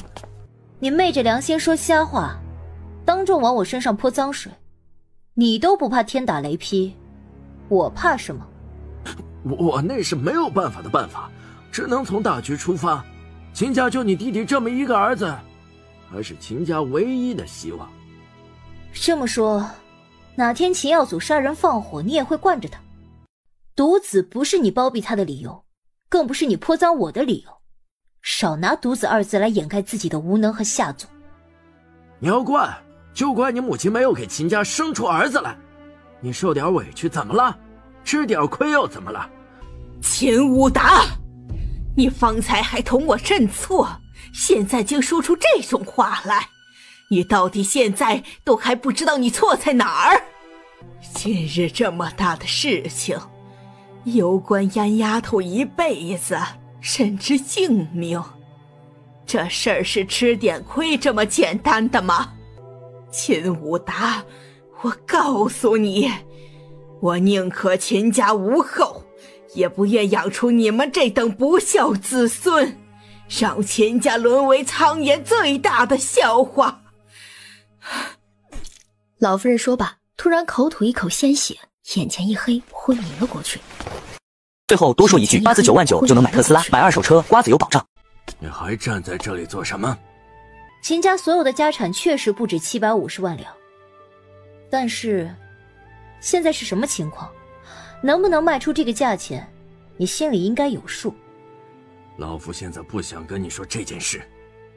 秦耀祖在外欠了上万两的赌债，还背着一桩调戏良家妇女的案子，赔偿不到位，等着闹上门来吧。今日的事闹得满城皆知，所有人都知道你心急着要救儿子，一日都不想耽搁。若是别有用心的政客，必会加上苛刻条件；若是逐利而来的商人，必然会压价，绝对不可能痛痛快快地给你一大笔现金。750万两，外加摆平秦耀祖所有的麻烦，3年为限。3年内，你们若有本事，按市场价赎回秦家，我可以原原本本的还给你。当真？我还没说完呢。赎回之前，贬李氏为妾，秦耀祖为庶，从此秦家由我来当家做主，办不到就拉倒。好，只要你保密，3年为期，为父答应你。买卖契约1式2份。秦婉嫣收下契约，将从云梦黑市得来的银票丢在案几上。750万两分毫不差，其他事3日内办妥。库房的钥匙在你祖母手上，等她醒来，这件事你跟她放心，我自会安抚好她。秦武达带着钱连夜去救儿子。主子，老钱出事了，他赌输了，对方要断他的双手。说清楚。就是前几日那个赌客，是个闭眼瞎，却场场都赢。老钱怀疑他出老千，就是抓不到证据。他赢了钱也不走，还过于激将老钱。老钱着了他的道，竟答应跟他赌最后一场。他若输，卖身白日梦10年；老钱若输，自断双手。糊涂。奴婢自知道老钱带头坏规矩，不可原谅。可求主子看在他这2年尽心尽力的份上，救他一回，奴婢愿意自断双手，替他受罚，以儆效尤。现在不是算内账的时候。备马。林婶大喜，连忙起身。秦婉嫣以最快的速度赶到白日梦。主子，属下坏了规矩，愿赌服输，但是属下肯定那个家伙一定出老千儿。主子，您亲自当荷官，属下愿意以双腿为筹码，跟他再赌一把，一定抓住他的把柄。闭嘴！好好看，想想你到底是怎么输的。秦婉嫣换上了白日梦荷官统一的装扮，走入白日梦最顶级的包厢——桃花厅。秦大小姐，本尊等你很久了，你亲自来，见本尊的旧账也能一并算了。旧账？你从白日梦赢走的那笔钱，本小姐认。至于尹娘一案，应该是你欠本小姐的账吧？萧大家主。看样子尹娘泄了不少密呀。本尊很好奇，你们家老板娘怎么就把你放在白日梦大材小用了？那笔金条加上你5名下属，换钱掌柜一双手，如何？你也太会做买卖了吧。那笔金元宝本来就是本尊赢的，怎么区区一双手，白日梦就输不起了？这若传出去，有损你第一赌场的大名啊！附加了5条人命，你不亏。没用的东西就不值钱，要不这样，你帮本尊杀了他们，那笔金条就不必还了。那只能叠加筹码再赌一场。若我方赢了，钱掌柜输的一笔勾销；若我方输了，条件你再往上加，如何？你不先问问本尊会加什么筹码吗？本尊想加的筹码只有一样，而且没得商量。你说便是。你若输了，也不必将钱掌柜的手还给本尊了，就把你整个人给本尊。好，奉陪到底。爽快，本尊喜欢。那就开始吧。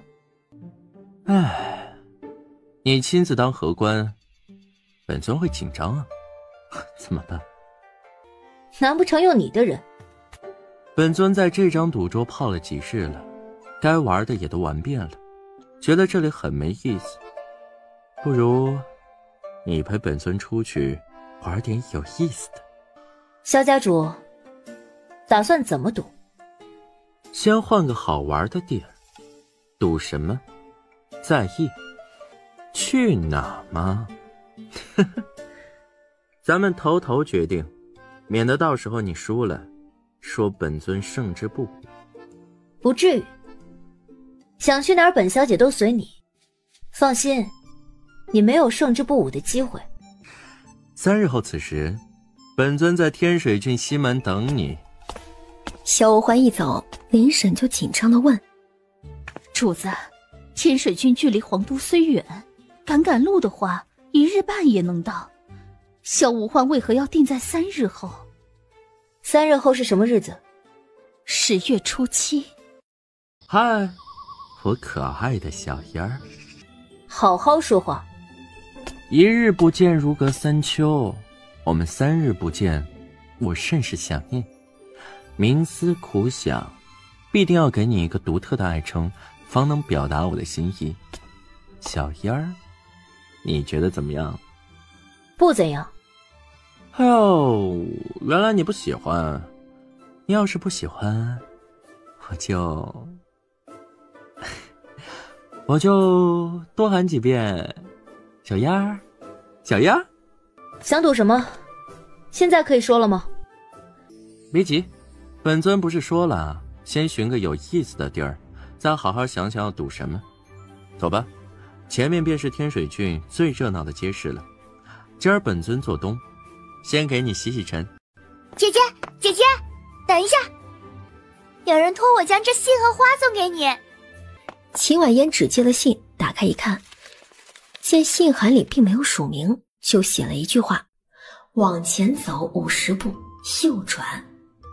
你还约了什么人？没有。看样子你被人跟踪了。秦婉嫣没回答，大步往前走。萧无欢跟了过去。秦婉嫣按信函上说的50步右转。很快又一个蹦蹦跳跳的小姑娘跑来，递上一封信，一只百合花，奶声奶气地说：姐姐，这是给你的。这一回叫她走30步左转。就这样，秦婉嫣收了10多封信，按照信函上的指示，来到一家名唤烟雨楼的酒楼门口。进去问问。秦婉嫣越发戒备，往楼上走去。然而一到2楼，只见2楼竟被布置成了一片花海，10几种鲜花五颜六色，花香无比浓郁，沁人心脾。不知道你到底喜欢什么花，所以每样都取了1朵。萧无欢愣了，秦婉嫣又接连打了3个喷嚏，他受不了了，连忙取出手帕捂住嘴鼻，转身就跑楼下。花粉过敏。然而他跑到大门的瞬间，却跟迎面而来的人撞了个满怀。那人岿然不动，秦婉嫣下意识抱住他的腰，只是看到他扬起来的脸就愣住了。你怎么会在这里？秦婉嫣想走，却已经来不及了。穆无伤的视线越过他，看向止步在楼梯上手捧鲜花的萧无欢。你同他在一起？不是你想的那样。我想的是怎样？小燕儿，你过来。你不喜欢花，咱们换个地儿继续玩。小燕儿，花，继续玩。穆无伤拽住秦婉嫣的手，眸中的怒火仿佛能将她瞬间淹没。我跟他不是一路的，不过是同他有私人恩怨，与你无关，放手。听见了没？穆无伤，他说了，跟你无关，叫你放手。你是本王的未婚妻，你与任何人的恩怨都与本王有关。小燕儿，你我什么关系？就这点小矛盾，若还是要惊扰九殿下，那还不如不玩了，该怎么着就怎么着。穆无伤，你不信我？本王现在只想知道，你为什么会跟他在这里？秦婉嫣无奈，只能把自己和白日梦的事告诉了穆无伤，只是隐去了自己的东云商会创始人的身份。事情大致如此，信不信由你。原来你是东云商会的人。说到底，萧无欢是冲着你来的。我和白日梦都是池鱼被殃及。你们赌注的筹码是什么？小燕儿，你想清楚了没有？急什么？待他与你赌完，本王定陪你好好玩。是吗？那就先请九殿下一边凉快去。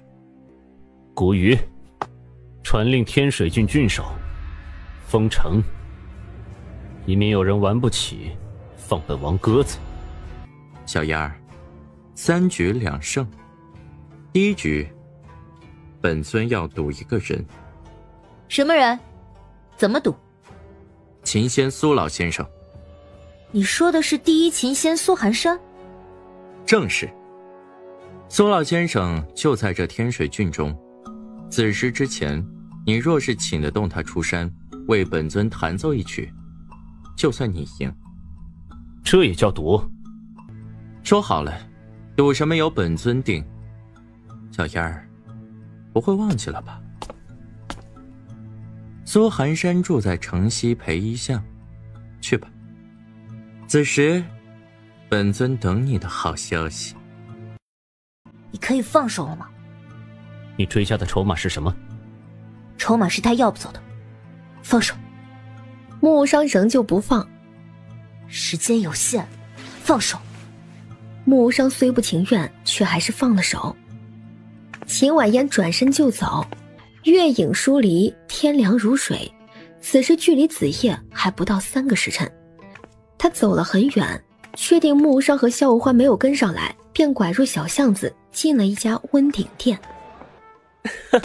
妍姐，你是有多想不开，才一个人来吃温鼎啊？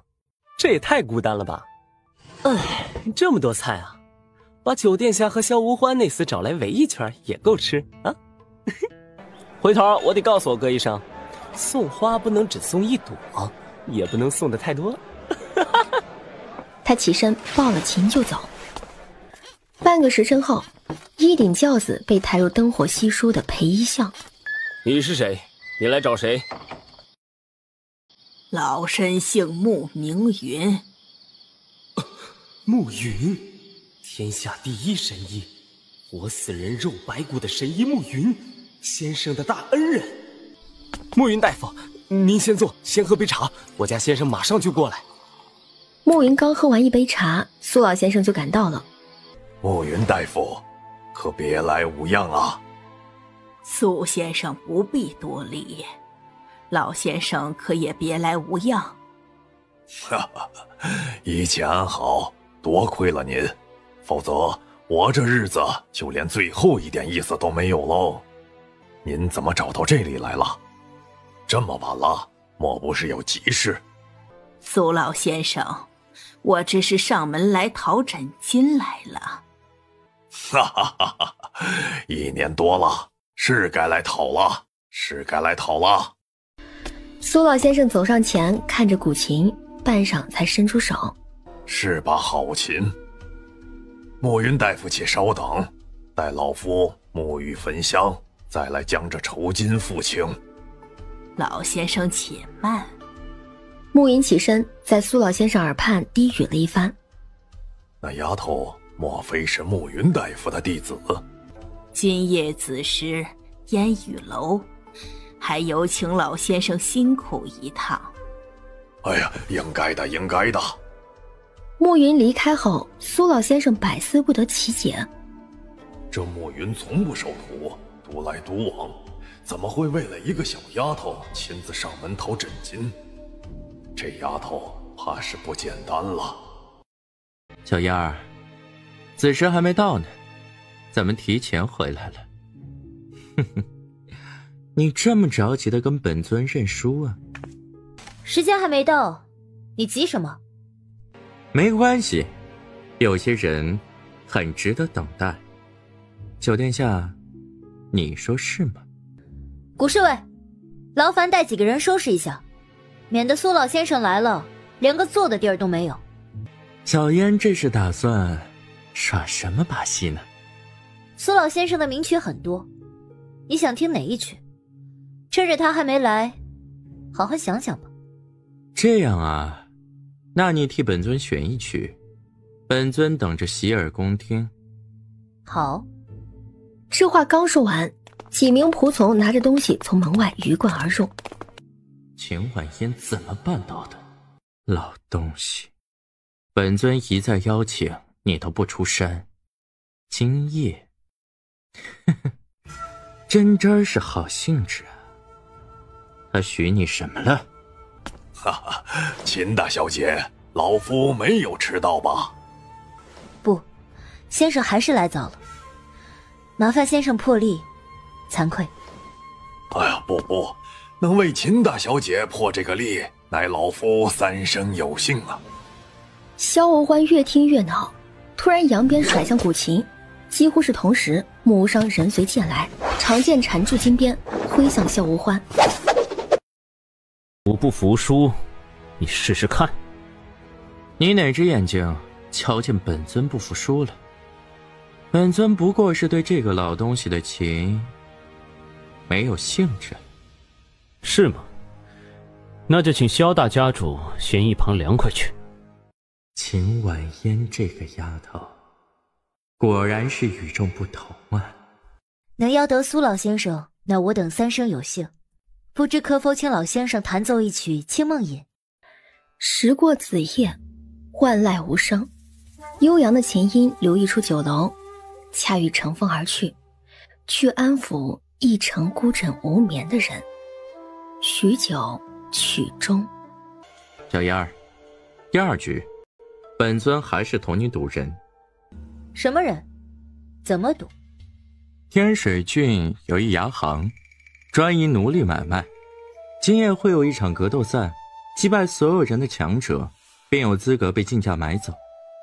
你我便赌一赌，今夜谁是强者？好。1刻钟后，牙行见。他转身就走。送走苏老先生，秦婉嫣也出门。然而一到门口，穆无伤就脱下披风递到他面前。披上。不必，多谢。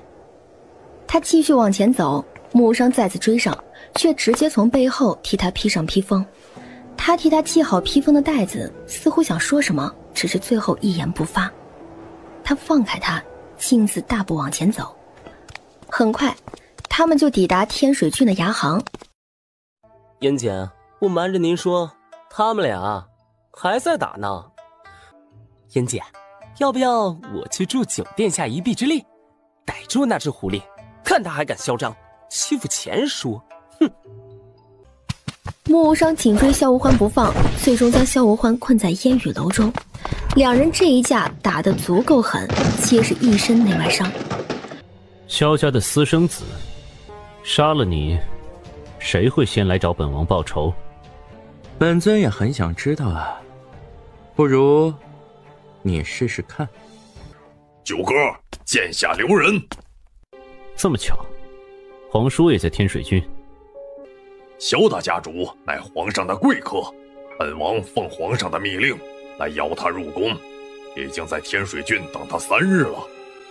贵客？难不成萧无欢在来天水郡之前，早跟皇上接触过了？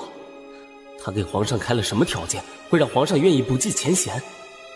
皇上可比九殿下更清楚，萧无欢真正的目标是苍岩的宝饰啊！九哥，你父皇交代了，此事你不必再管了。圣王殿下，这就是你们苍岩皇族的待客之道吗？萧大家主，武皇已经等你很久了，请吧。九殿下，后会有期。他的话还未说完，穆无伤握剑的手便狠狠击出，强大的威压瞬间将萧无欢震飞了出去。九哥，本王只是同他处理了些私人恩怨，父皇若怪罪，待本王回城再去请罪。他说罢转身就走。萧大家主，既是私人恩怨，本王也不好插手，咱们走吧。转告康治皇帝，3日后，皇都天宇楼，本尊等他。上官灿，属下在。九殿下何时来的？怎么不报？是小的不周，小的在楼下雅座备了一桌酒菜，还请九殿下移步。九殿下，有什么事先用膳再谈吧。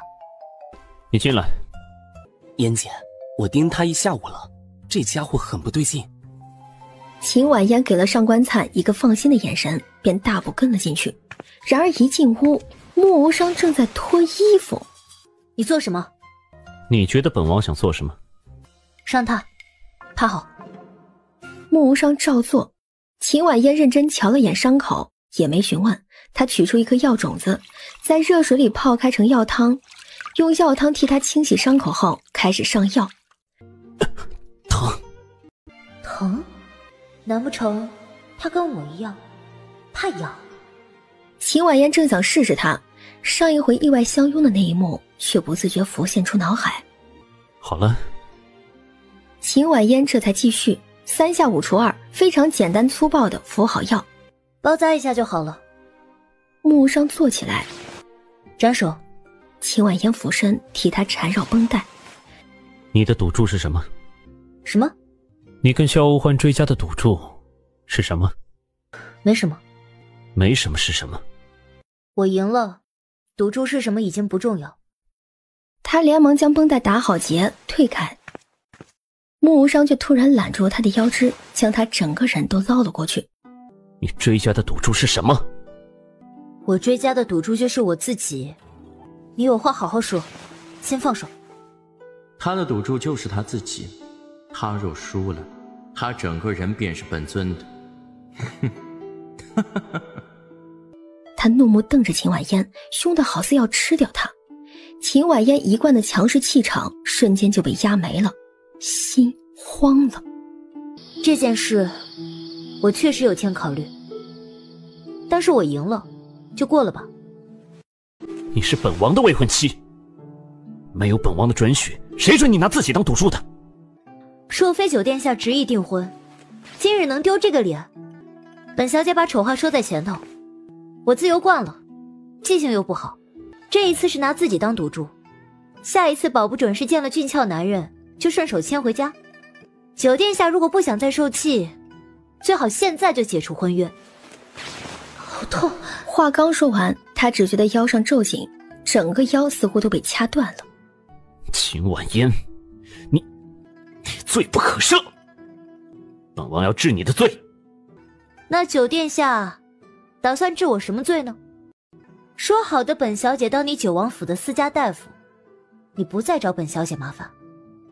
怎么，上一回的试探还不够吗？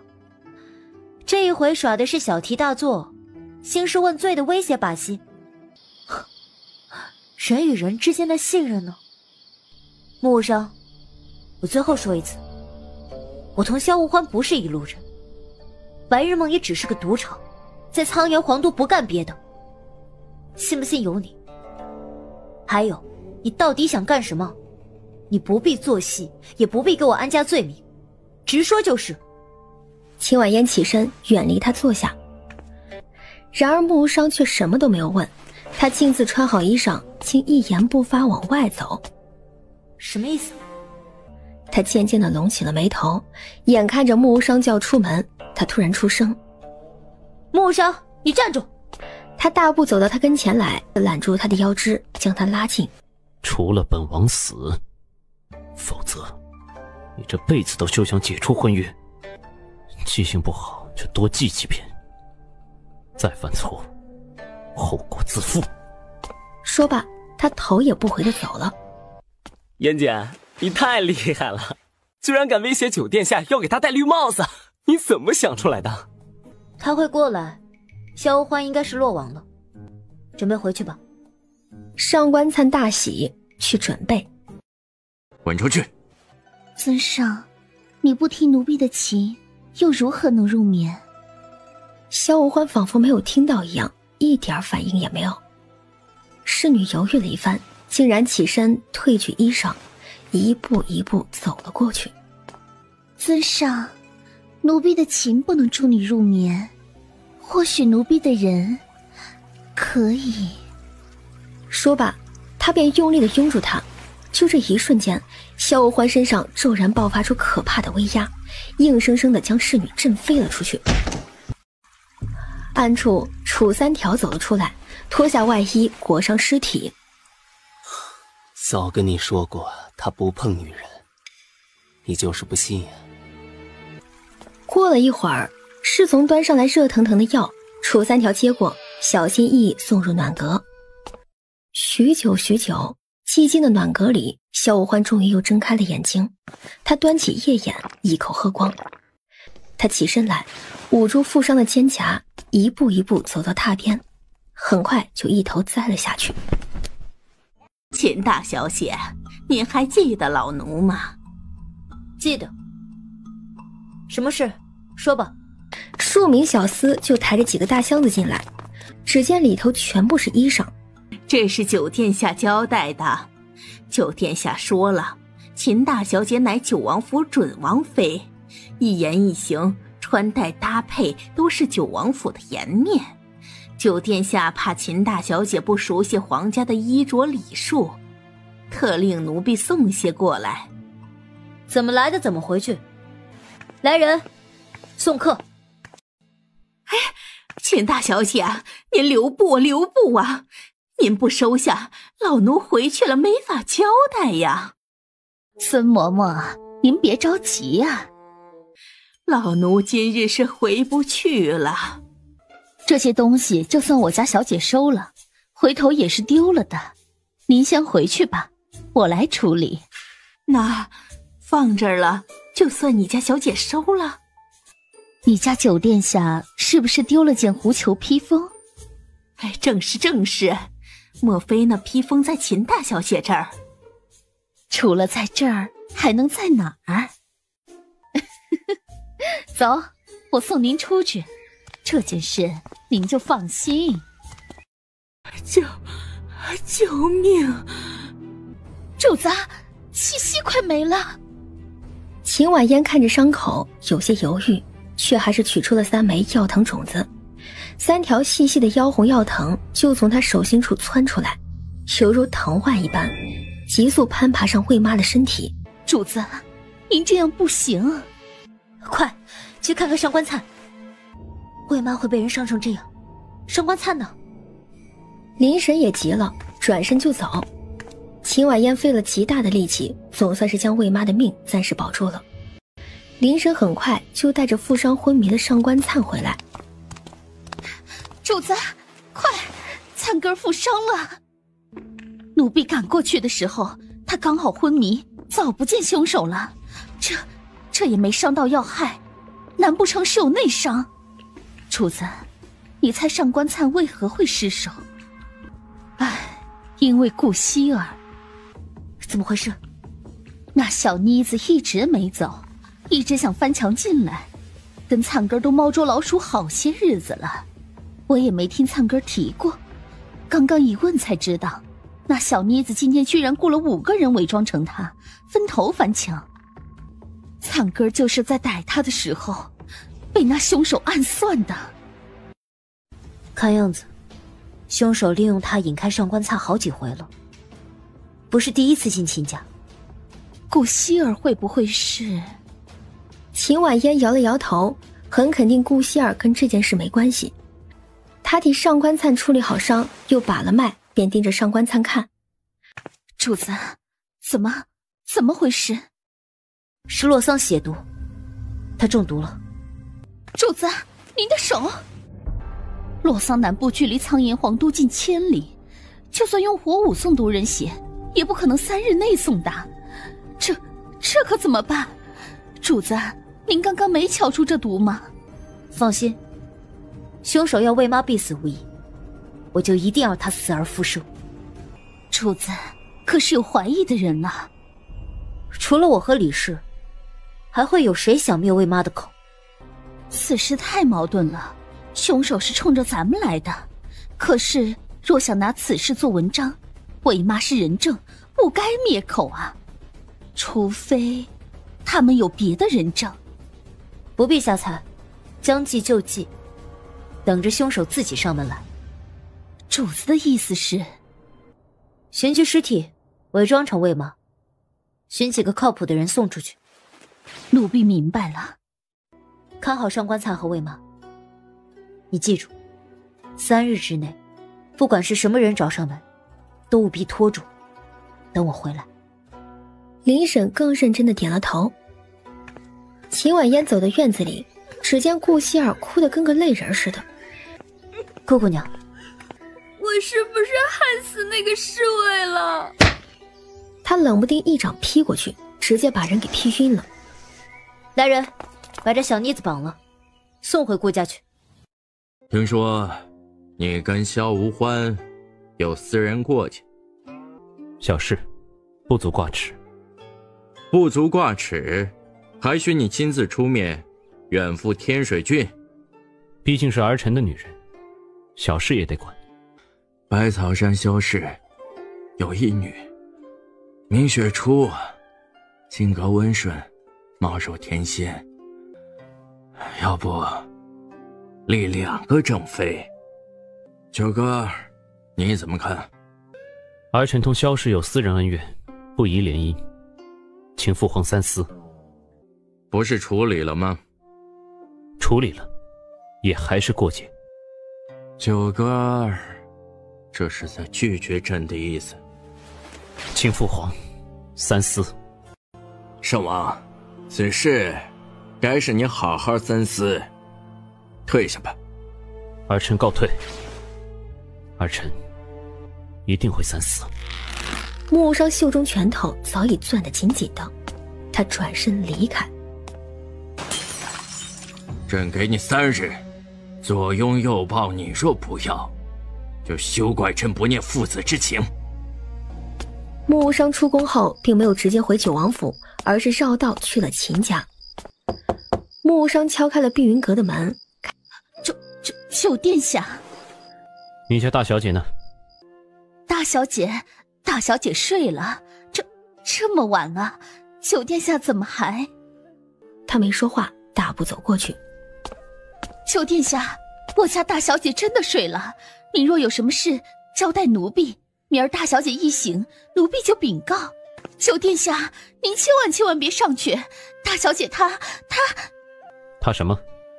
哎呀，她今日来鬼水了，您都不知道，她每次来鬼水都十分疲惫，这好不容易才忙完能睡下。九殿下说执意要见，也不可贸然上楼，毕竟我家小姐还未过门，请九殿下稍坐片刻，奴婢这就去把小姐唤醒，让小姐下楼来拜见。好好伺候着。说罢，他转身就走。林婶一路送出去，确定木伤离开了，他才松了一口气。哎呀，以后都用这招了，管用。九殿下，您去哪儿了？属下找您一晚上了，出大事了。什么事？探子来报，皇上打算同萧氏联盟，封锁洛桑国。萧无欢就只提了一个条件，要萧家之女萧雪初嫁入九王府。有传言，皇上今早就秘密派出接亲队伍，3日之内便要将萧雪初送到九王府。女子鬼水是一疲惫，可有偏方可治？宫里最不缺的就是这种方子，不知是……有方子的抄一份，送去秦家。是，奴婢这就吩咐下去。孙嬷嬷退下了。九殿下，皇上这一回连个招呼都不同您打，3日之后，花轿和赐婚的圣旨怕是要一起送到九王府大门口了，不得不防啊！封锁区洛桑小国，算什么大买卖？父皇见识少，你也跟着大惊小怪作甚？是，属下这就送走。不一会儿，孙嬷嬷端来了汤盅。九殿下，奴婢派人去太医院了，明儿一早就事儿办妥。你晚上还未用膳吧？那几个锁匠有眉目了吗？还在琢磨，有进展，奴婢定第一时间来禀。听秦家林婶说，殿下送的衣裳大多合身，秦大小姐还是蛮喜欢的。怎么回事啊？听说是找孩子找到咱们家了，荒谬得很。秦老夫人，我们失散已久的女儿就在秦家，求求你让我们见一见她吧。只要老夫人答应让我们见着女儿，答应让我们认她，我别说。你女儿到底是谁？什么都不说清楚，便要我答应你，没这个道理。这件事可都是你们家李夫人做的，老夫人若真不知，还有劳将李夫人请出来同我们对质。来人，把李氏叫出来。很快李氏就到了。李夫人，你到底什么时候才肯让我们见女儿啊？你答应我们要安排女儿同我们相认的，你不能说话不算话。我不认识你们，你们胡说八道些什么？来人，把他们给我轰走。你不认识我们？哼，那有一人你可认识？语罢，人群里走出一个老头，50出头的年纪，一身粗布麻衣，满脸皱纹。黄渤，这是10多年前秦家的车夫。老夫人，老奴对不起秦家，对不起您呐。夫人当年生下的并非女儿，而是个儿子呀。是李氏是李氏这个蛇蝎心肠的女人，她抱走了夫人的儿子，买了一个女婴来顶替。老夫人，如今的大小姐并非夫人亲生的，而是李氏买来的，就是这对夫妇失散多年的女儿。这时候秦大将军刚好下朝赶回来，他着急翻身下马，箭步上前。这不是真的，你告诉本将军，这不是真的。李氏别过头看向别处，不回答。你这个贱人，本将军要杀了你！父亲，息怒，息怒啊！秦武达，你杀呀！你有本事把儿子也一并杀了！你，秦武达，兰氏那个贱人的儿子早就死了，不是我杀的，是魏妈丢江里的。魏妈，你记得吗？魏妈是原配兰氏的陪嫁老妈子，是兰氏最信任的人。是，你们的女儿秦婉嫣是我让魏妈抱回来的，可是我早就跟你们说过了，她不认你们，你们何必来丢人现眼呢？秦婉嫣是谁？你们也不去打听打听。她如今可是九殿下的准王妃公子秋的知己好友，连皇上都对她刮目相看。你们算什么东西，也配来认女儿？不会的，不会的，她一定会认我们的。我们好不容易才找到魏妈，让魏妈告诉她所有真相。魏妈都说了，她一定会认我们的。是吗？那你们把魏妈找出来呀！谁要见魏妈？秦婉嫣一步一步走来。你们想找魏妈？你就是我们的女儿啊！女儿，娘亲对不？先别急着哭，万一认错了，就太浪费眼泪了。秦婉嫣，你以为把魏妈藏起来了就能万事大吉了吗？你瞧瞧他们的本事多大，能把王伯给找出来，这都找上门来了，你还不认他们？李氏，你哪只眼睛看到我藏魏妈了？前阵子魏妈明明找上你了，你还带魏妈来跟我求证，你让我放心，说一定会管好魏妈的嘴。哼，如今出了事，你想撇得一干二净，翻脸不认吗？秦婉嫣，你若听我一句劝，私下同你生父生母相认，也就不会有今日。偏偏你心高气傲，不听劝。我告诉你，这件事既然被捅出来了，我就绝不会让你独善其身的。把魏妈交出来！如果我不交出来呢？就在这时候，一群官兵突然赶来。让开，让开，快让开！一顶轿子远远而来，在大门口停下。轿子里走下一位妇人。平西王妃驾到，还不速速行礼？众人这才明白过来，纷纷下跪行礼。原来幕后正主是程苗苗的母妃。你可是秦婉嫣？正是。你可知道本王妃今日为何而来？你直说便是。放肆！怎么跟平西王妃说话的？见过主人，求主人大发慈悲，放过我们的女儿。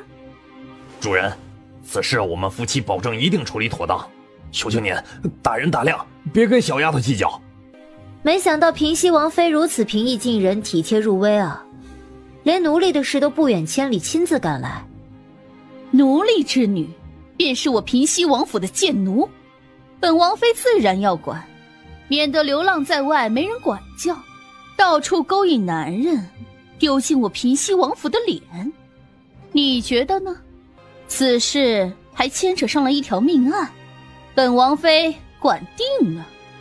来人，把尸体抬上来。很快，官兵就抬来了一具尸体。老夫人，秦大将军，此人你们可认得？这是魏妈，错不了，这明显是中毒了。她明明在秦婉嫣手上，怎么会这样？秦婉嫣，怪不得了，怪不得你不交出人来，原来你杀人灭口了。不认生父生母还杀人灭口，简直罪不可赦。说，是什么人毒杀魏妈？有令人送出城去埋葬的？岂料梁小厮迟迟都不出声。这两小厮不是都说好要招供的吗？看样子你们的证人还没有想清楚该怎么作证，不如让本小姐的证人来告诉大家真相吧。去，把魏妈请出来。秦婉嫣，你在说什么笑话呢？秦婉嫣令人找来一根火把，才道：确实是个笑话。他拿着火把靠近尸体，不一会儿，那发黑的脸就变了。看清楚了吗？我要说的就是这个笑话。怎么会这样？魏妈不是死了吗？平西王妃，你在哪儿见着草民死了？草民这不好端端的吗？奴婢魏翠花参见平西王妃，奴婢没有死，王妃娘娘莫要污蔑我们家大小姐。看样子平西王妃已经瞧清楚了。魏妈，你到陈大人面前去，也让他好好瞧瞧。魏妈照做。陈大人，你看清楚了没有？本小姐可有杀人灭口？没有。你们上哪儿找的这具尸体？为何要伪装成魏妈的模样，嫁祸本小姐？是什么人指使你们的？大小姐饶命啊！是李氏逼我们这么做的。是李氏说有一位身份尊贵的人跟大小姐有仇，大小姐害了她女儿身败名裂，还挨了板子，嫁不出去，她绝不会放过大小姐的。那位主子身份尊贵，我等万万不敢道出他的身份，大小姐饶命啊！放肆！无凭无据的，你们竟敢污蔑本王妃！来人，给本王妃拉下去砍了！平西王妃，本小姐何时害你女儿身败名裂了？难不成宗人院的判决，你和你女儿都不服气？你女儿真嫁不出去了？哼，自作孽，怪谁啊？他们说的不是本王妃，不是。本小姐心中有数了。魏妈既然没死，那就把当年的事情给本王妃交代清楚。魏妈，你说秦婉嫣是不是你抱回来的？女儿，是爹娘对不起你，爹娘也是迫不得已才把你丢下的。你不原谅我们，我们也不强求你，可是你不能不认我们呀。魏妈，你快告诉他真相啊！老奴不认得你们二人，大小姐乃秦家亲生的女儿，不是你们的女儿。魏妈，你怎么能这样睁大眼睛说瞎话？王伯可以作证，李夫人也可以作证，秦家大小姐就是你当年抱回秦家的，你可怜可怜我们，说真话吧。一派胡言！你们要我说真话，那我就告诉你们，兰氏当年生的是一对双胞胎，当年难产，兰氏意识模糊，产后就陷入昏迷。李氏那个杜父趁着老夫人和大将军都不在府上，逼迫老奴欺骗兰氏，将大少爷抱走。老奴犹豫再三，进进出出，终究还是对不起兰氏。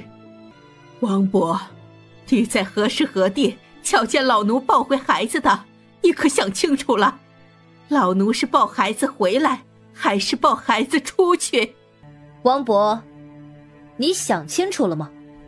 奴才记不清楚了，奴才只在院子里看到魏妈抱着孩子，到底是出还是回，奴才真记不清楚了。你们二人怎么回事？是不是你们的女儿？难不成你们二人认不出来吗？还得别人帮你们认？认得出，奴婢认得出来，秦大小姐就是我们的女儿。女儿啊，你左手臂上有一红痣，是生来便有的，娘亲一定不会记错的。李氏，你说此事是不是真的？魏妈说谎，秦婉嫣就是抱回来的，这等私密之事，这位夫人都知晓，定是错不了。秦婉嫣手臂上有没有红痣，老夫人最清楚。老夫人，你说话呀！哪知秦婉嫣却非常干脆地撸起袖口，露出半截玉臂，冰肌雪肤，干干净净，根本没有红痣。怎么会这样？不可能，这绝对不可能！母亲，你知道的，这件事你也知道的呀，你说话呀！我，母亲，你说呀！他不是秦家的血脉，他身上流着的是卑贱奴婢的血，他不配当秦家的女儿。你说呀，你说！你害死我的孙儿，你还想害我的孙女？你这个恶毒的女人！我秦家待你不薄，来世更不曾对不起你。你为什么要这么做？严丫头不曾有过红痣，你说谎！你这个歹毒的女子，你还我孙儿！你还我孙儿！说谎的是你，老东西！说谎的是你！这一掌是替祖母打你，这一掌是替我母亲蓝氏还给你的。我打从出生起手上就没有红痣，你给我瞧清楚，今日我就替我娘有仇报仇，有冤报冤，清理秦家门户。严丫头，李氏任你处置，你别为难耀族，秦家就剩下他这么个儿子了。哼，够了，有大将军这句话就足够了。秦婉嫣，我斗不过，但是我也没有输，我没有输给你娘，更没有输给你。要杀要剐，随便你。当年你令魏妈将那个孩子丢在了江中，对吗？是我让魏妈送走丢江里的，她早就死了。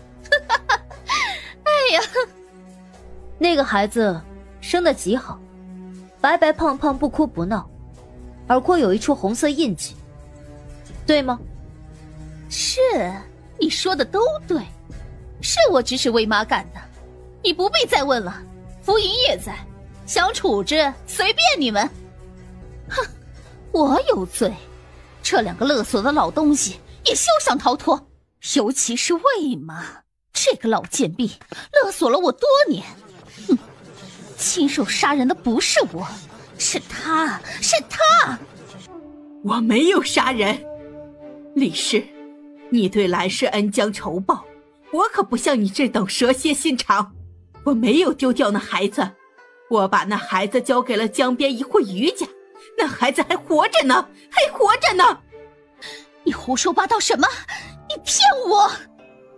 那孩子还活着，大小姐早就已经在找人了。你骗我！不可能，这绝不可能！你说谎，你一直在说谎，我不会相信你的。魏妈，你说的是真的，你没有说谎，对不对？魏妈，那孩子当真还活着？他没有说谎，人我已经找到了。什么？来人，把秦家真正的嫡亲大少爷带出来。很快5号被上官灿亲自搀扶着，一步一步走了出来。姐。秦婉嫣手指划过他的耳廓，认真瞧了瞧，回头对李氏道：这就是红色胎记，你过来好好瞧瞧。他们看着5号，竟都不敢说出一句话，更不敢往前一步去相认。先回去吧，在碧云阁等我。他叫什么名字？急什么？这烂摊子还没收拾完呢。陈大人，假冒魏妈失手一案得查，李氏意图谋杀秦氏嫡子一案也得一并审查个清楚明白吧？那是自然。本人把当事人全押回府衙。大将军，派劳烦带上令堂，随下官走一趟。老夫人朝秦婉嫣看来，大将军竟也是第一时间朝秦婉嫣投来询问的目光。秦婉嫣点头，他们才放心同府尹离去。秦婉嫣瞥了一眼伤跪在地上的夫妻，很快就一步一步朝平西王妃走过去。秦婉嫣，你想干什么？秦婉嫣将锦盒打开，只见锦盒里有2样东西，一样是金丝楠木念珠，一样是装琉璃瓶里的滨海黑旗干果。你哪来的这些东西？令千金缠着秦耀祖，不请自来参加我秦家家宴。这滨海黑旗是他赠予老夫人的寿礼，这金丝楠木念珠是他替平西王爷赠予老夫人的。这怎么可能？可是这东西确实是平西王府的。这2份礼物还请平西王妃带回去，归还苗郡主和平西王爷。平西王妃体恤奴隶，心地慈悲，为奴隶寻女是好事，但若能先将女儿教好，告诉她何谓诚实，何谓言行一致，何谓表里如一，光明磊落，那更是造福苍颜的大好事。秦婉嫣，当然平西王妃自己若是能修身养性，明事理辨是非，那是最好的，至少日后能免去不少像今日这种的不愉快。将手上的锦盒直接丢过去，转身就走。平西王妃接住锦盒，气得浑身发抖。就在这个时候，远处传来了一阵喜庆的礼乐声，敲锣打鼓还有炮竹。众人纷纷回头看去，秦婉嫣只觉得这礼乐十分熟悉，她也止步回头看。只见远处一片喜庆的红，那是一队规格极高的皇家迎亲队伍。这是九殿下迎亲的仪仗，九殿下把百草山的萧四小姐接回来了，费尽力气守住你嫡亲大小姐的身份有何用？水军大将军的嫡女算什么东西？在我皇族眼中一样是狗奴才。你真以为九殿下与你订婚，你就能攀上九王妃的位置吗？痴心妄想！好好等着看着，本王妃今日要你输得明明白白，心服口服。你说新娘子是百草山萧氏的女儿？百草山的第一美女萧氏四小姐。这真是个好消息，本小姐一直愁着没有机会同穆无伤退婚呢。这么好的机会，平西王妃应该早点告诉本小姐才是。秦婉嫣没再搭理他，转身疾步走下阶梯，追上迎亲队伍。平西王妃只当他装不下去了，连忙跟上去。终于迎亲队伍在九王府大门口停了下来，秦婉嫣也止步了。可是等了好一会儿，九王府的大门依旧紧闭，似乎永远都不会开启。又过了好一会儿，数名禁军护送一个太监赶到，只见那太监双手捧着一卷圣旨，疾步穿过人群，在九王府大门前止步。圣旨到，请九殿下出门接旨。可九王府的门却还是闭着，门内更无一人回答。圣旨到，请九殿下出门接旨。去敲门，快去帮忙敲门。这时候秦婉嫣突然大步走了过去，越过花轿直上台阶，她用力一下一下的敲门。就在这强劲的敲门声中，一个冰冷的声音传了过来。秦婉嫣，你来找本王做甚？只见穆无伤正穿过人群，越过花轿，迎面朝他走过来。在一片喜庆的红色里，一袭冷月白的衣衫显得那么格格不入，一张清晨俊美的脸显得那么孤冷疏离，仿若这声势浩大的迎亲队同他一点关系都没有，他的眼睛里只有他。你来找我做什么？九殿下，皇上有旨，请速速接旨。回答本王。看看热闹，没什么。听说你追着迎亲队来的？我没有，路就只有一条。你这么声势浩大的迎亲队伍把整条道都给占了，我不走队伍后头，走哪儿啊？这不是本王的接亲队伍，那你来做什么？我刚才不是说了吗？我来看热闹。你想看什么热闹？九殿下，皇上有旨，请接旨。你好大的胆子，竟敢假传圣旨！来人，把这个胆大妄为的刁奴拉去砍了。花轿里的萧雪初猛地扯下盖头，花容失色。穆无伤却面不改色，拉起秦婉嫣的手，亲自替她放下高高卷起的袖口。卷袖露臂，成何体统？本王在天水郡说的话，你全当耳边风了吗？听清楚，今日本王正式给你立个规矩：衣着装束、言行举止，皆不可随性妄为。若再犯，不管你愿不愿意，本王都会驱你进门，让你好好学一学当九王妃的礼数。竟然是九殿下追着这个女人的，而这个女人居然还不想嫁。穆少，你……他下意识摇头，欲言又止，似乎不知道该怎么说。他又想走，穆无伤再次拦下他。既然来了，随本王进宫一趟。我不去。你不是想看热闹吗？本王让你好好看个够。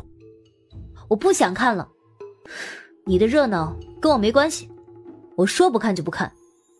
穆无伤也有些恼了，二话不说，直接将人拦腰扛了起来。国语牵马过来，他将秦婉嫣抱到马背上去，自己随即上马。秦婉嫣被他一把揽在怀里，根本没有挣扎的余地。穆伤，你是不是喜欢上本小姐了？再给你立一个规矩，从今往后，夫唱妇随，配合点。语罢，他拉着秦婉嫣的手，扬鞭纵马而去。小燕儿，敢不敢再赌一场？不许。这么明显还用赌？本王赢定了。九殿下，皇上有请。萧大家主，稍安勿躁，稍安勿躁啊！皇上令人备了茶，请您到偏殿稍等。本尊不喜欢等，告诉康治皇帝，他最好别后悔。语罢，他拂袖转身，大步离去。你如何肯定本王一定会赢？皇上想出兵洛桑国已久，奈何一直隔着百草山脉。萧世界的道，必是冰道。只是洛桑国山多路险，多毒虫，苍岩若没有充足的准备，万万不敢冒险。所以他先前怕是许诺了皇上，协助苍岩封锁洛桑国。洛桑国三面环海，北疆全线同百草山接壤，一旦百草山封锁边界，洛桑国便犹如孤岛。穷山恶水之地，多半的物资来自他国。先封锁个1-2年，待其内耗，苍岩再出兵，自可胜券在握。穆无伤很满意。除此之外，他必以铁矿为饵，给苍岩让了不少的利。当然，铁矿这一筹码既可以是让利，也可以是威胁。那本王的胜算在何处？你必有更快的法子出兵洛桑。再者，你必有其他路子化解铁矿危机。你就这么相信本王一定会有？你若没有十足的把握，岂会抗旨将萧雪初拒之门外？虽这桩婚事是出自萧无欢之手，但萧雪初倒是一颗可以用来反将一军萧无欢的棋子。萧无欢对百草山的掌控，至今还得依赖萧雪初的母亲。然而穆无伤不说话了，突然又牵起他的手。这家伙能不能好好说话？我还没说完呢。本王不想听了。是你先问的好不好？跟萧无欢一个德行。过了好一会儿，穆无伤和秦婉嫣终于走入大殿西侧的暖阁。父皇，皇叔。民女参见皇上，参见11皇叔。秦家丫头也来了，哈哈，来人，赐座。小丫头，你过来这边坐，帮本王看着火候。这果子茶得煮出味儿，但又不能煮老了。秦婉嫣求之不得，走过去，木无伤坐了下来，父子俩居然闲聊起来。木无伤这厮到底有何筹码？怎么办到的？萧氏来说清一事，朕令你回去考虑3日。你考虑的怎么样了？儿臣先与嫣儿订婚，虽然嫣儿还未过门，但也为大。纳妾的事他决定便好，儿臣都听他的。这厮说要带我进宫来看热闹，看的就是这种热闹。这就是他刚刚说的要夫唱妇随。呵呵，瞧不出来呀，九哥还未娶就已惧内，皇上都管不好他。小丫头，你怎么管的？哈哈，圣王说的极是。小丫头，你倒是跟着好好说说。父皇见谅，嫣儿为此事同儿臣赌气至今，这婚事还望父皇收回成命，日后别再为难儿臣。皇上，卓先生的信使还在候着。卓先生，清明阁大弟子，天下最有名的谋士卓，莫非木无伤能替康治皇帝请卓出山？罢了，这也不操这份心了。这种事日后就你来管，九哥若是不服管，你告诉朕，朕替你出头。皇上英明。谢父皇。来人，传清明信使。很快，盛公公就带着一个身着青衣、戴着青帽的信使。信使施礼之后，双手呈上一封青色绝密信函，康治皇帝连忙接来。信中的内容确实令人震惊。卓先生并不主张苍岩同百草山联手攻洛桑国，而是建议苍岩尽快同洛桑国北部最大的城池江平城联手，以此南北夹击，攻下百草山。最重要的是，信中提及了一个非常令人震惊的信息：洛桑王室已在洛桑境内发现了巨大的矿脉。萧无患若择洛桑为盟，苍岩危矣。你知道就好。苍岩皇上，稍安勿躁。卓先生可有指教？只要卓先生愿意助我苍岩一臂之力，朕……苍岩皇上，卓先生只说苍岩朝中唯有秦家小姐秦婉嫣能说服江平城主。话音一落，康治皇帝还未缓过神来，秦婉嫣手里的茶杯就掉了。抱歉，惊着我了。江平城，那是他打拼下来的呀，城主正是他本人，但卓先生他并不认识。这件事是巧合还是蹊跷？小心点。这位便是秦家大小姐，卓先生，为何觉得她能说服江平城主？如此大任，小女子何德何能？在下不过是传达卓先生的话，至于卓先生如何推测的，在下也不得而知。苍岩皇上，卓先生要在下传达的，在下都已经传达完毕。卓先生说，这些都是他个人之见，仅供参考。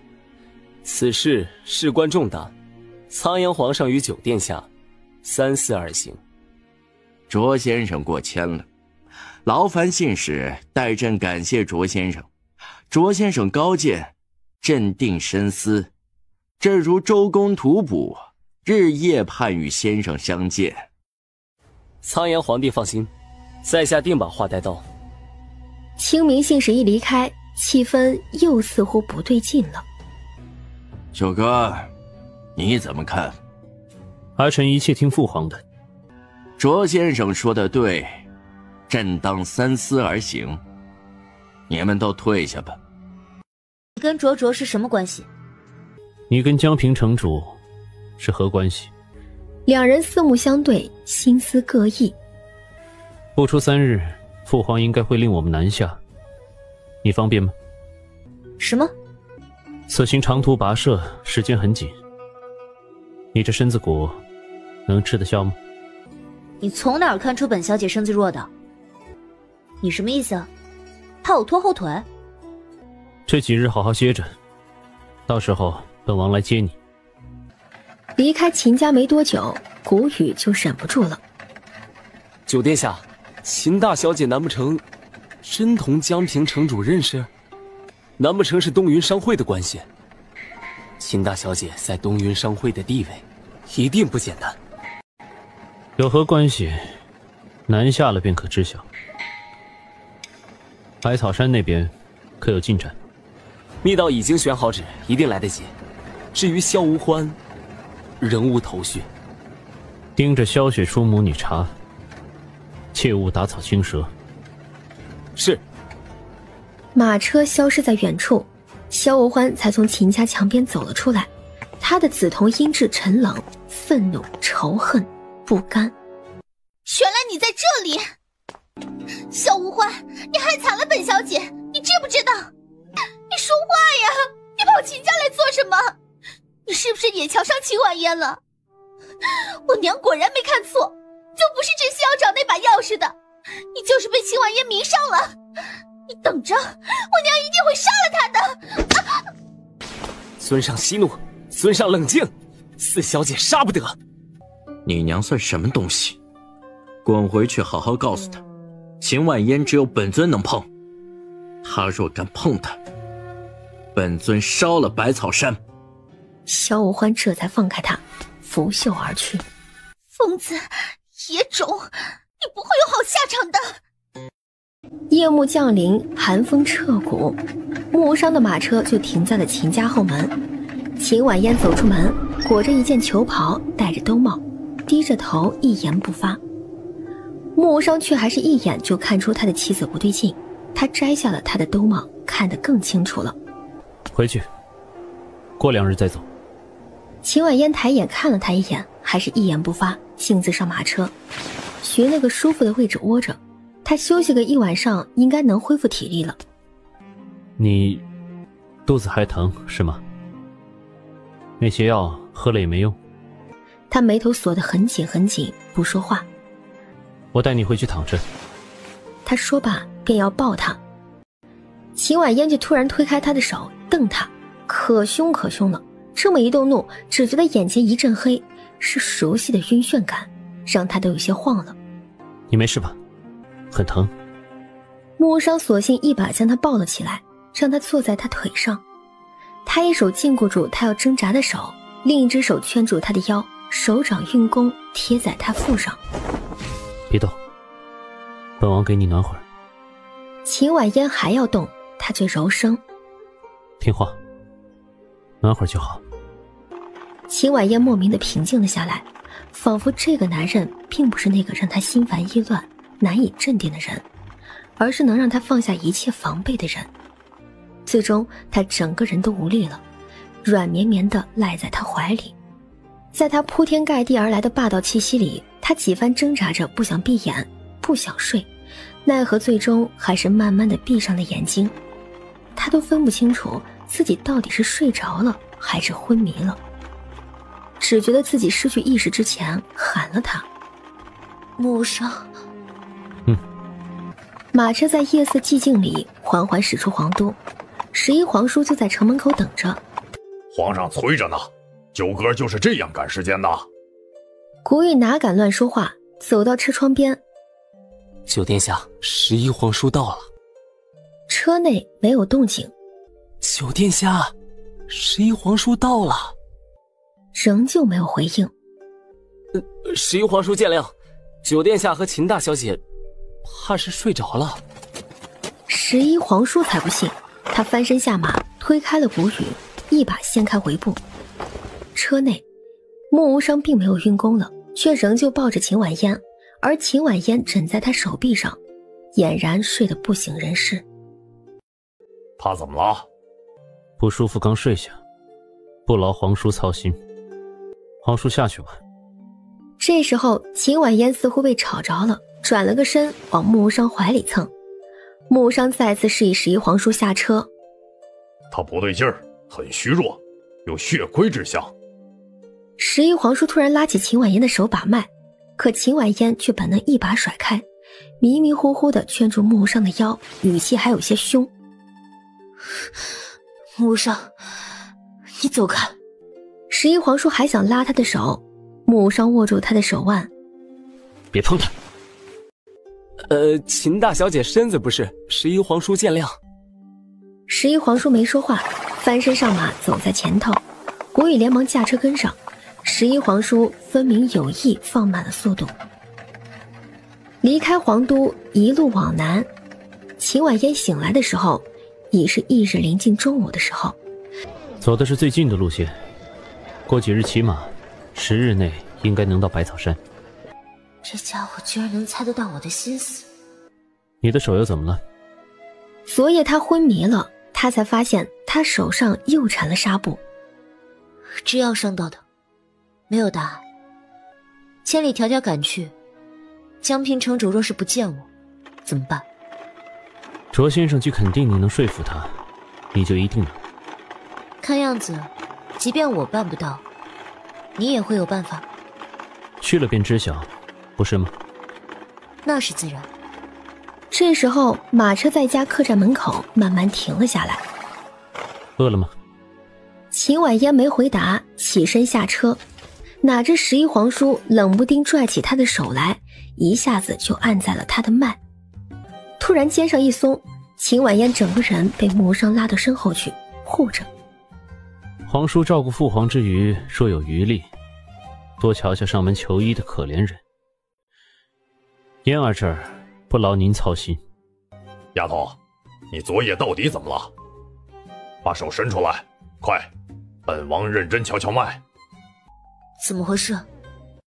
没想到你比父皇还得他的心，他见不着你不舒服。十一皇叔突然绕过木无伤，木无伤还是拦了下来。十一皇叔又伸手过来，木无伤再拦。瞧什么？暮云都治不了，你也配给本小姐把脉？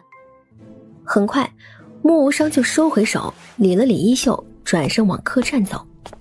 他冰冷冷的嘴角分明泛起了一抹弧度，似笑非笑，好看极了。这顿午饭吃得无比安静。康治皇帝有话交代，十一皇叔原话转达，秦婉嫣不听，先走出了客栈。这马我要了。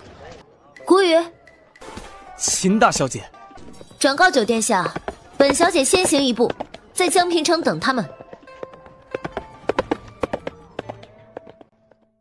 主子，主子！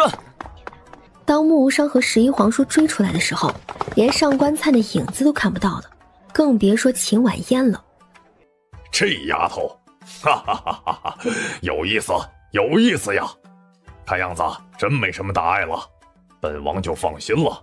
九哥，既这丫头不愿意与你同行，本王就不强求了。皇上那儿，本王自会交代。咱们走吧。古雨，你还愣着作甚？古雨一个机灵，连忙卸了马车，牵马过来。木无伤二话不说，翻上，如离弦之箭，疾驰而出。江平城位于洛桑国北部，一直以来都替洛桑国守着北大门，既是军事也是商贸的要塞。秦婉嫣的东云商会也是发源于此。马儿一路疾驰，飞快如箭，在城主府门口停下。秦婉嫣，阴魂不散，果然是你，秦婉嫣，你这个贱人！把你的话收回去。你不是贱人是什么？全都是因为你，你害我成为整个东云的笑话，你害了我一辈子，全都是因为你。自己嫁不出去，怪我？如果不是你，萧无欢怎么会让我去联姻？萧无欢让你联姻，你怪我；木无伤不娶你，你也怪我。小雪初，你这么脑残，感情不怪你爹娘，也怪我喽。你，本小姐杀了你！上官灿弹来一石子，直接将萧雪初的剑给折了。燕姐，幸好九殿下不在，否则他那么护你，就不止折剑这么简单喽。你们给本小姐等着！他转身要走，这时候城主的门缓缓开启了。秦婉嫣，你上城主府做什么？方才是何人敲门？今日路过江平城，听闻城主大人大名，特来拜会。城主大人不在，请回吧。语罢，啪一声就将门给关上了。顺路拜会，你好大的面子啊！你秦家在苍岩都排不上号，放到东云大陆算哪根葱？就算你是九殿下的未婚妻，无名无分的，人家可不认。是吗？本小姐见不着，难不成萧四小姐见得着？那是当然。上一回在韩慕白那儿，萧四小姐也是这般自信十足。只可惜啊，韩慕白不与世争，江平城主可不一样。我百草山的面子，他不敢不给。这样啊，敢不敢跟本小姐赌一把？就赌江平城主会不会见你？赌就赌，这一回我绝不会输。如果你输了呢？随便你。你确定？确定。如果本小姐要你百草山的探矿石呢？见萧雪初不说话，秦婉嫣嘴角勾起讥讽。怎么，输不起？输不起就别逞能。没问题。这儿来回百草山，最慢也就3日。你把东西取来了再说。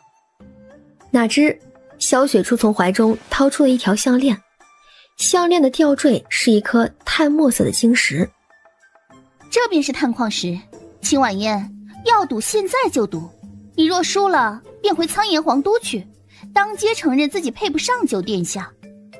还有，到清平寺去削发为尼，此生都不得还俗婚嫁。好，以日落为限，江平城主肯见你，便是你赢；若是不见你，便是本小姐赢。萧雪初去敲门，没一会儿仆人就又来开门了。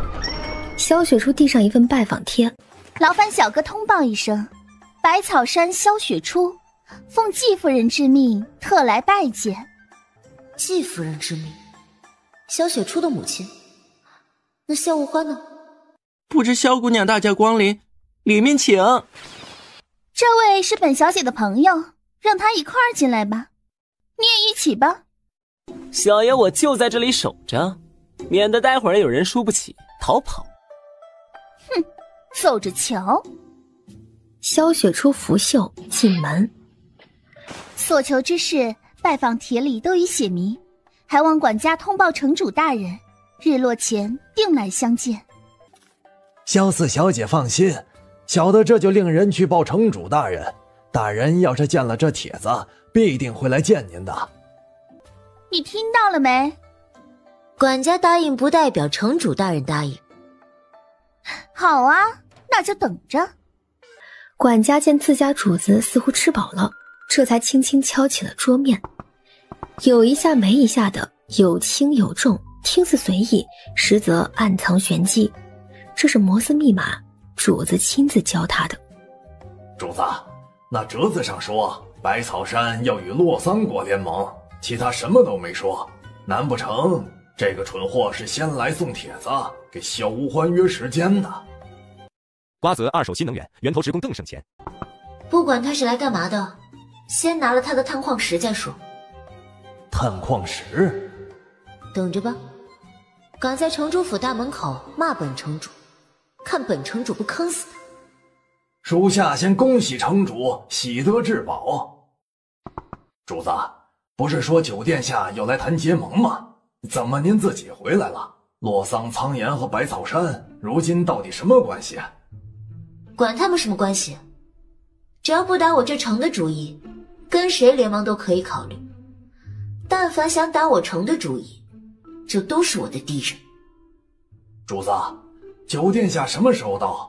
联盟的事不着急，如何应对九殿下才是要紧的。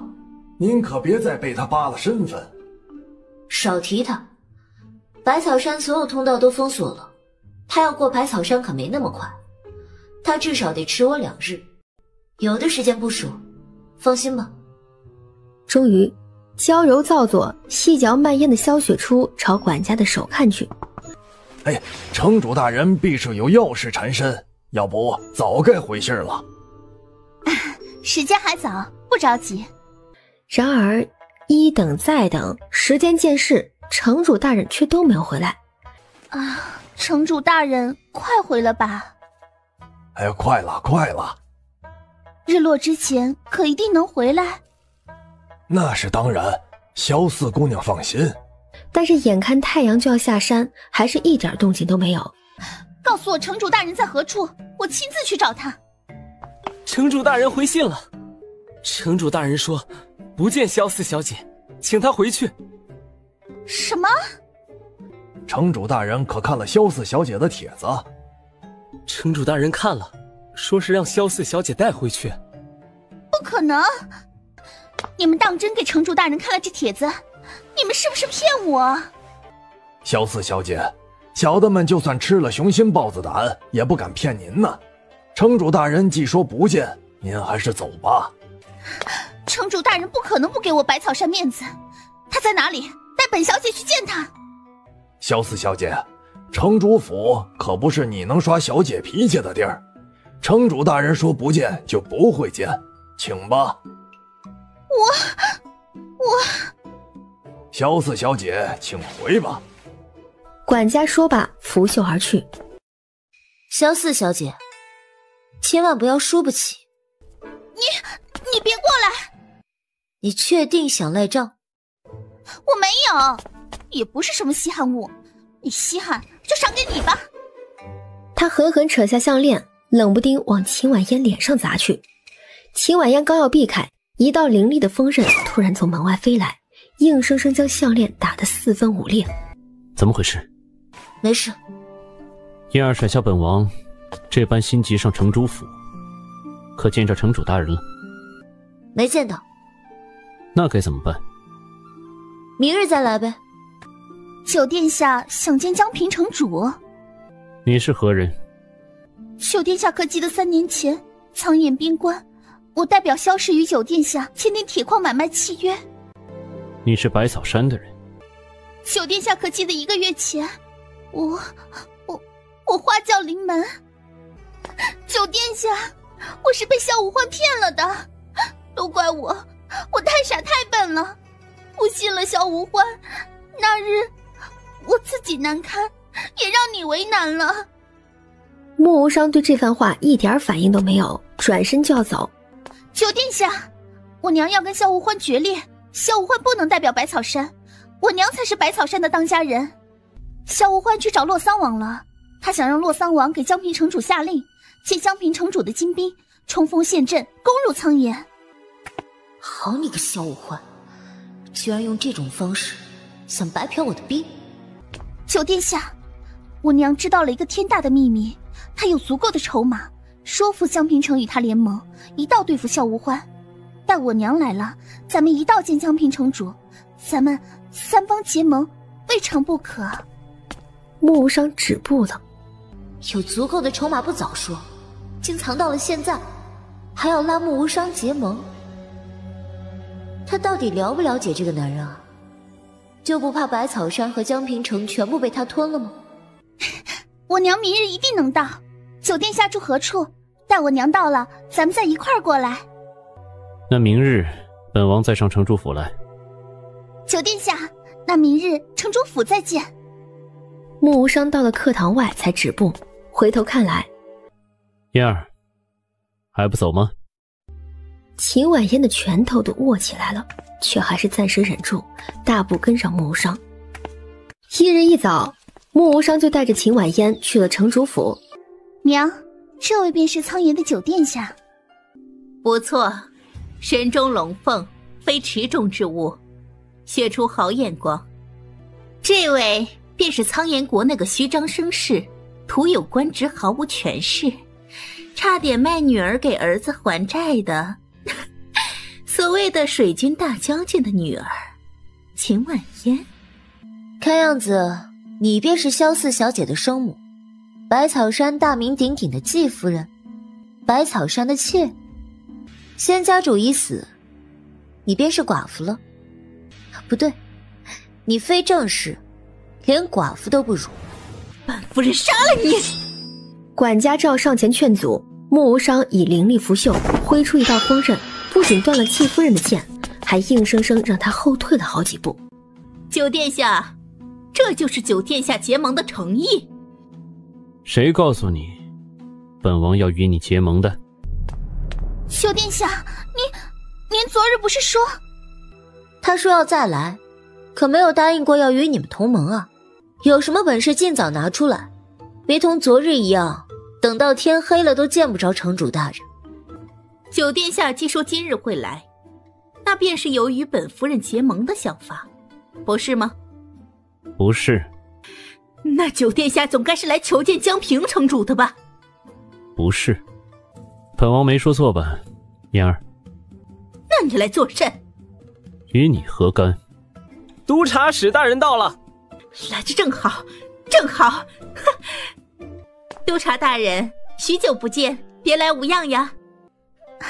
雪初见过督察大人。这二位是？这二位是小女的朋友，小女想借机引荐给城主大人，让他们二人先来候着了。都是自己人，督察大人尽管放心。百草山季夫人乃是王上的贵客，此行是同城主大人商议要事，务必好好招待，令城主大人速归。语罢，他取出了一封密函递给管家。督察大人走后，管家假意去送密函。季夫人的笑容渐渐变得得意。督察使送来的那封密函里，洛桑王给他下了密令，要江平城主同季夫人结盟，帮季夫人对抗萧无欢。九殿下，本夫人最后问你一句，你到底想不想见江平城主？本王很想见他。看在雪初的面上，本夫人也不妨跟你直说了。本夫人的筹码就是矿，洛桑国发现的新矿脉，只有本夫人才能帮洛桑王开采。你猜猜，这新矿脉在洛桑何处？在何处？就在江平城辖区内。九殿下，想分一杯羹的话，可得拿出诚意来。本夫人不求别的，就只求一件事：休了秦婉嫣这个有爹生没娘养的贱身，娶我的女儿。为了早点回家剪视频，我在瓜子二手车买了台特斯拉，才花了9万9，买二手新能源就上瓜子。瓜子最近上了几千台新能源源头车，全是从个人和批发商这些源头来的，同样车况，轻松省下1万8块，错过就亏大了。瓜子二手新能源源头职工更省钱。季夫人，城主大人已经回来了，在听雨阁备了好茶，快请吧。人都出去了，管家才怯怯地问：主子，到底怎么回事？您不是不露面的吗？图我兵，图我矿，还图我的男人。本城主这一回绝不放过百草山。啥？咱府上有矿？不对，主子，您有男人，您认了？秦婉嫣早起身，大步走了出去。百草山季氏见过城主大人。百草山萧雪初见过城主姐姐。这位乃苍岩国九殿下。王上与季夫人联盟，与本城主有何干？王上可知晓你把九殿下也带来见本城主了？九殿下将与我百草山结姻亲之好，这般大事当然是要他一道出面商谈。到底是何事？季夫人取出一份地图，道出新矿脉的事，上头清楚地标注出新矿脉所在。没想到我江平城还是一块宝地啊！只要城主愿意出兵百草山，帮本夫人收拾了萧无欢，这江平城里的矿，本夫人自掏腰包，自筹矿师，全力开采。本夫人和九殿下只拿5成，余下的城主大人和王上共享。本城主凭什么信你？你说我江平城有矿，我江平城就有矿了？戚夫人竟递上一个锦盒，这就是本夫人的诚意。此乃百草山探矿石，为阴阳2枚，共1对儿。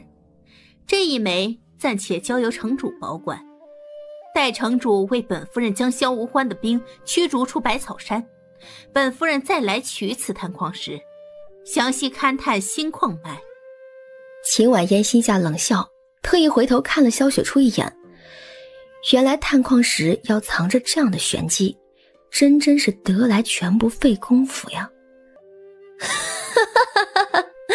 好，极好，5成矿是吧？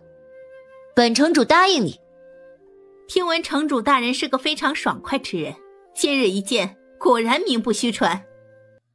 本城主向来喜欢速战速决。来人！刹那间，数名佣兵闯入，直接压了季夫人和萧雪初，同时数道弩箭对准了穆无伤。秦婉嫣则转身就走，瞬间不见人影。突然，穆无伤爆发出一道强悍的威压，只见弩兵都被穆无伤震开，躺了一地。九殿下，救我！救我！穆无伤瞧都没有瞧他一眼，大步追了出去。出了后门，翻身上马，可几乎是同一时间，穆无伤飞落在马背，一手揽住他的腰，另一只手抢缰绳勒住。这是一帮饭桶。本王还以为得等上几日才能见着城主大人，没想到啊，今日就能见着，更没想到城主大人像极了本王的。秦婉嫣挠住他的手背，不言不语，红艳艳的指甲却挠得可狠了。穆无伤轻易就觉察到了久违的疼痛感。本王不图城主大人的矿，城主大人何不考虑考虑，同本王结盟，一道攻下百草山？本城主向来不与任何人结盟。是吗？他说着，再次伸手要摘面具，可是就在这个时候，他的手却像是突然失去了力气，不受控制的垂落。秦婉嫣娇怒的眸子转冷，趁机挣脱落马，他起身往前逃，3两下攀上了一处高墙。穆无伤瞬间就飞身而去，却只落在墙下。他仰头看他，无力感早已从右手蔓延到全身。秦婉嫣只回头看了穆无伤一眼，似女王睥睨般轻蔑，很快就消失在墙头。很快，谷雨就从城主府里追出来。九殿下，难不成您中毒了？秦婉嫣怎么办到的？他五指剑握，硬生生以内功将毒一点点逼出。他抬起手来，只见手背一大片黑青色，2道抓痕里黑血不断渗出，显然这毒不能完全逼出来，必须有解药。幸好不是剧毒，若是致命之毒，那后果不堪设想。九殿下，季氏母女被带走了，秦大小姐似乎另有准备，追不追？急什么？派人盯着百草山，天黑之前给本王杀了江平督察使。他转身就走，却并没有离开，而是走入了城主府后门。秦婉嫣一路疾驰往北。1日上午，他抵达百草山脚下一个秘密特种兵军营。属下恭迎主上。姐，你到底想干嘛？你觉得呢？姐，你不会是想单独拿下百草山吧？有何不可？就是要拿下百草山。姐，你公然违背洛桑王的命令，一旦出兵百草山，江平城就空了。到时候洛桑王军还有其他城池的兵力全都会往你这边涌的。跟九殿下结盟才是明智的。不，他们需要时间，我不需要。季夫人既然敢找我结盟出兵百草山，她对百草山的防守必然是非常熟悉，甚至她已经做好了里应外合的准备。百草山的地势得天独厚，易守难攻，所以里应外合是唯一的方法。当初萧无欢也是联手季夫人用这一招拿下百草山的，我只需要1天步兵1个晚上突袭，10日左右收场。先拿下百草山，后续的洛桑王想怎么样再说。且不说穆无伤与清明阁到底是什么关系，就单卓先生那句话，足以证明他盯着我江平城很久了。好像是这样的。他可不是会与人共享江山的人，同他结盟，那是引狼入室。是，就是这样的。控下百草山，我能把他苍岩的兵永远挡在山脚下，洛桑的天下待我徐徐图之。姐，你再这样下去会没男人的。来人，把人质给我押过来。很快季夫人和萧雪初就被押过来了，把百草山的所有防守全都指出来，还有把你手上的兵符交出来。我母女俩既落在了城主大人手里，愿赌服输。季夫人就着地图将百草山的布防一一交代了。她知道江平城主不好骗，她说的几乎都是实话，只在一条非常关键的兵道上说了谎。季夫人如此诚意，本城主明夜邀你观战。秦婉嫣挥手示为带走。翌日晚上，碧空如洗，皎月如盘。季夫人，本城主的兵已经全部就位，待本城主夺下天府兵道，以狼烟为号，便可全军出动，一举拿下百草山。久闻城主大人带兵有道，今日能一睹风采，就算是输，本夫人也输得心甘情愿了。是吗？不过可惜了，今夜本城主并不亲自带兵。天赋兵道乃此战胜负的关键，即便有兵符在手，也不容易拿下。城主大人，三思啊！区区一条兵道，本小姐还瞧不上，倒是在这里陪着二位观战，本小姐更有兴趣。秦婉嫣，是秦婉嫣的声音，是她。秦婉嫣这才缓缓转过身来。不可能，我不接受，我不要，我不接受。不接受。秦婉嫣轻哼，突然揪住萧雪初的衣领，将她丢到悬崖边上。告诉我，天府兵道的埋伏是什么？秦婉嫣一言不发，转身狠狠朝萧雪初踹去。萧雪初根本挡不住，半个身子掉了下去。季夫人，你再不如实交代的话，本城主就杀了你的女儿季琪。不要！我说，天府道中埋伏了不少萧无欢雇的佣兵，天府兵道上段备有乱石火箭，一旦有兵攀登，道上便会投下乱石火箭，再多的兵都无济于事。萧无欢倒是想得周全。传令，按原计划行动。月芒下，白烟滚滚，直上云霄。又过了一会儿，天府道方向竟然出现了火光。你用的是毒烟？怎么会？你没资格知道。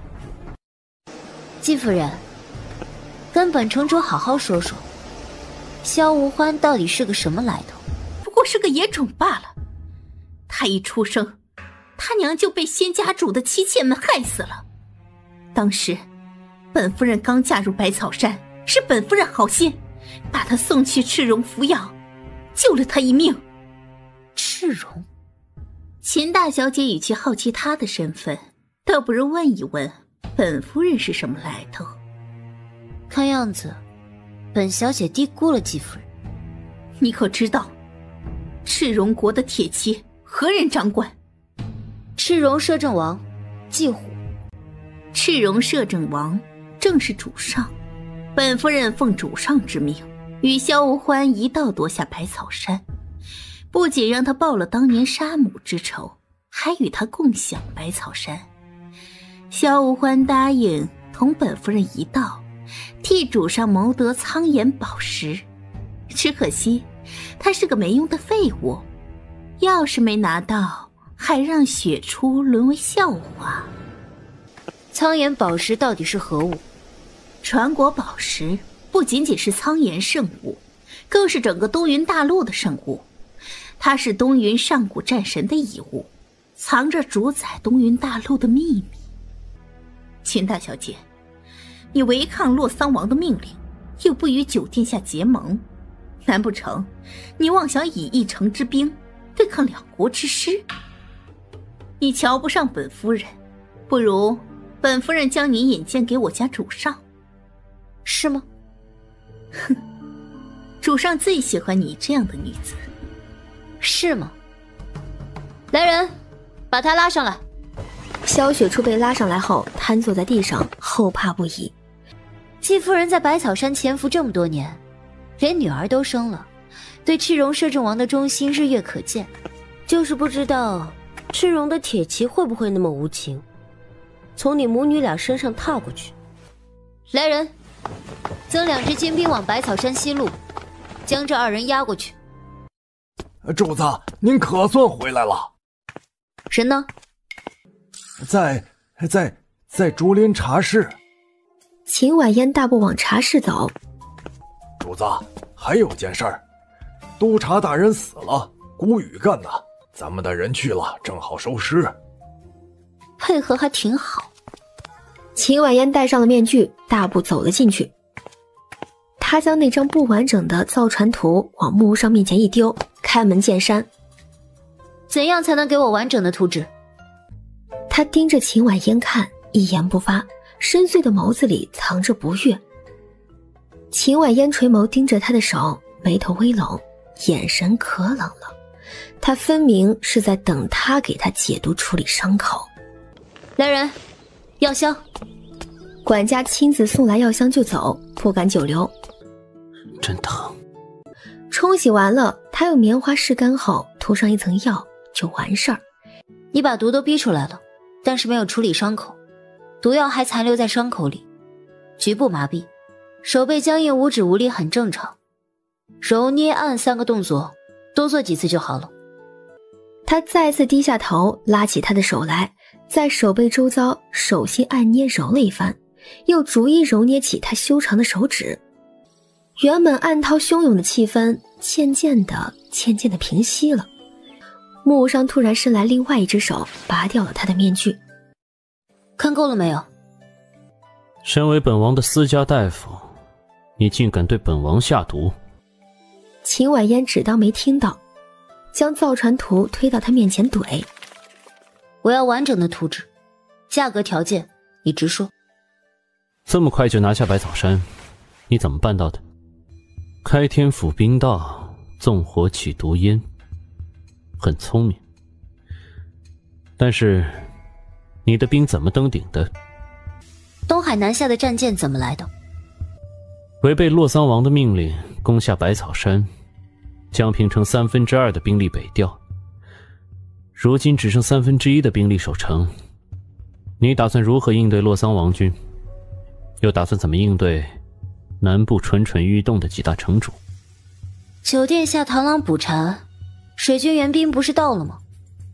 燕儿的意思是结盟。见秦婉嫣不答，木无伤追问道：城主大人的意思是愿意与本王结盟了？他瞪他半天都不说话。走，本王带你出海。木无伤仿佛习惯了一般，牵起秦婉嫣的手。放手。我看你这手还没痊愈，有待去疤。莫非九殿下连我这手全部痊愈都要管？你是不是管得太宽了？我看九殿下这手力气大得很，还需要给九殿下再揉揉吗？秦婉嫣仿佛找回了些面子，又甩手，奈何木无伤没打算放，拉得紧紧的。秦婉嫣瞪他，再甩。你到底怎样才肯放手？跟本王出海。你放手，我就跟你去。木无伤这才松手。木无伤早就做好了准备，一离开城主府，两人就一路往东，直奔向海。木无伤带着秦婉嫣抄到最近的道，一路疾驰，日落时分抵达东海岸。你倒是很熟悉江平嘛。本王对整个洛桑都很熟悉。所以呢？江平城和百草山归你，洛桑南部归本王。江平城和百草山已经是本城主的。你确定？秦婉嫣没回答。本王许诺你，苍岩南陲驻军不犯百草山， 3日之后，洛桑东西两岸水兵入境，迁至洛桑南部。南北无忧，你不必过多布防，多花点力气拾掇好百草山。萧氏根基深厚，不可大意。赤绒铁骑蠢蠢欲动，你百草山西路虽也易守难攻，没几支精兵驻扎，你也敢高枕无忧？真是哪壶不开提哪壶，句句戳他的短板，句句说的都是一个意思，他兵少不够用。这时候，一艘船出现在海平面上，朝这边行驶而来。如果说木无伤刚刚说的是威逼，那么眼前这艘船便是利诱了。燕儿原本是何算计？打算如何应对洛桑王军？让利与洛桑王，以本小姐对洛桑王的了解，至少能拖他1年。让利与结盟有何区别？认真说起来，也没有本质的区别。所以，你对本王下毒的时候就想好了，宁可选择洛桑王，也不选本王。那日我便说了，我不会引狼入室。我哪知你兵入百草山是想占我便宜，还是想帮我对抗洛桑王军？万一你趁火打劫，不仅要与我瓜分百草山，还要占我江平城，我怎么办？本王不可信，洛桑王便可信。我只相信我掌控得了的。难道九殿下不是吗？木无伤似乎被问住了，缄默地转过头看向大海。九殿下知道赤绒的铁骑蠢蠢欲动，但是九殿下一定不知道，季夫人和萧无欢皆是赤绒摄政王的人。萧无欢是季虎的人。本小姐记得，卓先生说过，苍岩的劲敌不是萧无欢，而是西边的赤绒。对了，赤绒摄政王很喜欢本城主这样的人。本小姐若与他结盟，或许皇上该马上召九殿下回去备战了。原来燕儿有这么多选择。传来了，待本城主好好瞧瞧九殿下的筹码，咱们再慢慢谈吧。秦婉嫣不跟他废话，转身往码头方向走。回来。秦婉嫣回头看去，只见他抬起一臂。这是干什么？本王带你上船。木无伤揽住他的腰，在悬崖末端借了力，便踏空而下，朝海上的船飞了去。悬崖另一旁，上官灿被谷雨压在地上，圈住脖子，捂住了嘴巴。谷雨一放手，上官灿就怒骂：“你丫的，偷袭我！主子谈判，你想插什么嘴？我没要插嘴，他们都谈完了，我是要带我燕姐上船。”话还未说完，他就愣住了。只见前方木无伤竟没有在水面上借力，那速度那身姿犹如海燕飞掠而过，轻轻松松一路飞掠向船板。这内功该有多深厚啊！古远，九殿下内功这么好，当初是谁重伤了他？你说什么？就是我姐被俩顶级杀手追杀，撞上九殿下的那回？你说的是郊外茅草屋的那一次啊？就是那次，九殿下偷了他的玉佩，还找上门刁难，真不厚道。那你姐没告诉你，那一回九殿下是故意自伤，根本不需要他救吗？啊？你姐没告诉你，那一回九殿下算计已久，亲自追刺客，假意重伤，为的是引出刺客背后的正主吗？啥？你姐也没告诉你，那些刺客背后的正主就是萧无欢吗？你姐坏了九殿下的好事，九殿下不找他，找谁？上官灿尴尬了，缓缓转头朝大海看去。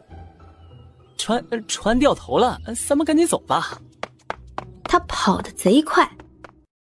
季虎喜欢你什么？秦婉嫣、公子秋、白日梦河关、江平城主，他喜欢哪一个？你猜，他是喜欢公子秋，还是江平城主，还是喜欢白日梦河关，又或者喜欢你不知道？哈！话都还未说完，腰上顿时一痛。无伤，不管是什么名字，你都是本王的未婚妻，他凭什么喜欢？这家伙！木无伤转身拂袖而去。上官灿和谷雨追到了，两人见状面面相觑。燕姐，不是谈得好好的吗？你们又怎么了？燕姐，你不看看这船，这船的兵器都藏哪儿了？好生奇怪啊！你没兴趣了？燕姐，酒殿下折回来了。秦婉嫣回头看去，还真见了木伤折了回来，就站在一旁看着他。上官灿转身疾步走开。继续。什么？谈。什么？谈结盟。好，你继续说。木无伤看过去，秦婉嫣也看过去，这才想起第一轮谈判自己抛出筹码，还没提条件呢。本城主并非九殿下一个选择。知道了，直接说条件。秦婉嫣取出随身携带的洛桑地图，木无伤将他带到船舱里，地图展开，只见洛桑地图海岸线上标注了不少的圈圈点点。木无伤瞥了一眼，便知道这些标注的地方都可做港口驻军。你倒是准备周全。与虎谋皮，能不准备周全？第一个条件，以离水为界，南北共享离水，兵不过境。秦婉嫣取出那份不完整的造船图。这是蒙冲设计图吧？我要完整图纸。你我结盟，7年为期。7年之内，我承诺不与赤荣结盟，不犯苍岩。苍岩若有借到百草山兵入赤荣的必要，只要是九殿下的兵，我随时放行。7年之后呢？世事难料，7年之后会发生什么，我怎知晓？7年，这时间本王不喜欢。那九殿下喜欢几年？待本王想想，嫣儿也好好想想。好。翌日，嫣姐，你快出来，快点啊！一大早上大惊小怪的，你最好告诉我船要沉了。你快到甲板上去，快点去。去干嘛？秦大小姐，九殿下邀您到甲板上看日出。秦婉嫣会信就有鬼了，她推开上官灿，大步往甲板走。木无伤站在甲板上，凭栏而立，远眺东方。听到脚步声，木无伤回头看了过来，秦婉嫣瞥了他一眼，负手身后，原地不动。木无伤没作声，又回过头去。随着船只穿过雾气，东方海面渐渐清晰起来，秦婉嫣也渐渐露出震惊的表情。在水雾朦胧中，他隐约能看到了东方海面上出现了一座岛屿，岛屿周遭全是船只。那是一座大岛，有极大的港湾，距离岛越来越近，秦婉嫣也看得越来越清楚，那些船只竟全是战舰，每一艘战舰皆已扬帆，甲板上站满了全副武装的士兵，可谓气势磅礴，雷霆万钧。难不成眼前这个岛屿就是无渊岛？木无伤这个家伙，他还未开口，木无伤就将他拉了过去，揽着他腰肢，一个借力连空而上，踏空飞向前方战舰。恭迎九殿下！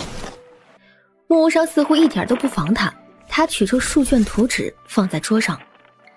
瞧瞧，这些图纸竟是各种船只、战舰的设计图纸。他只要一张，他竟给他所有。足足1个时辰之后，秦婉嫣终于细看完了最后一张图纸，他缓缓抬起头来，他正要开口，木无伤却再次拉起他的手，带他出船舱。他带着他对照图纸，从第一艘战舰一直看到最后一艘，虽一言不发，却将战舰上所有的装置、秘密设计全都展现给他看。就这样，上船下船，看船看图纸，手牵了放，放了牵，仿佛习惯了一般，自然而然。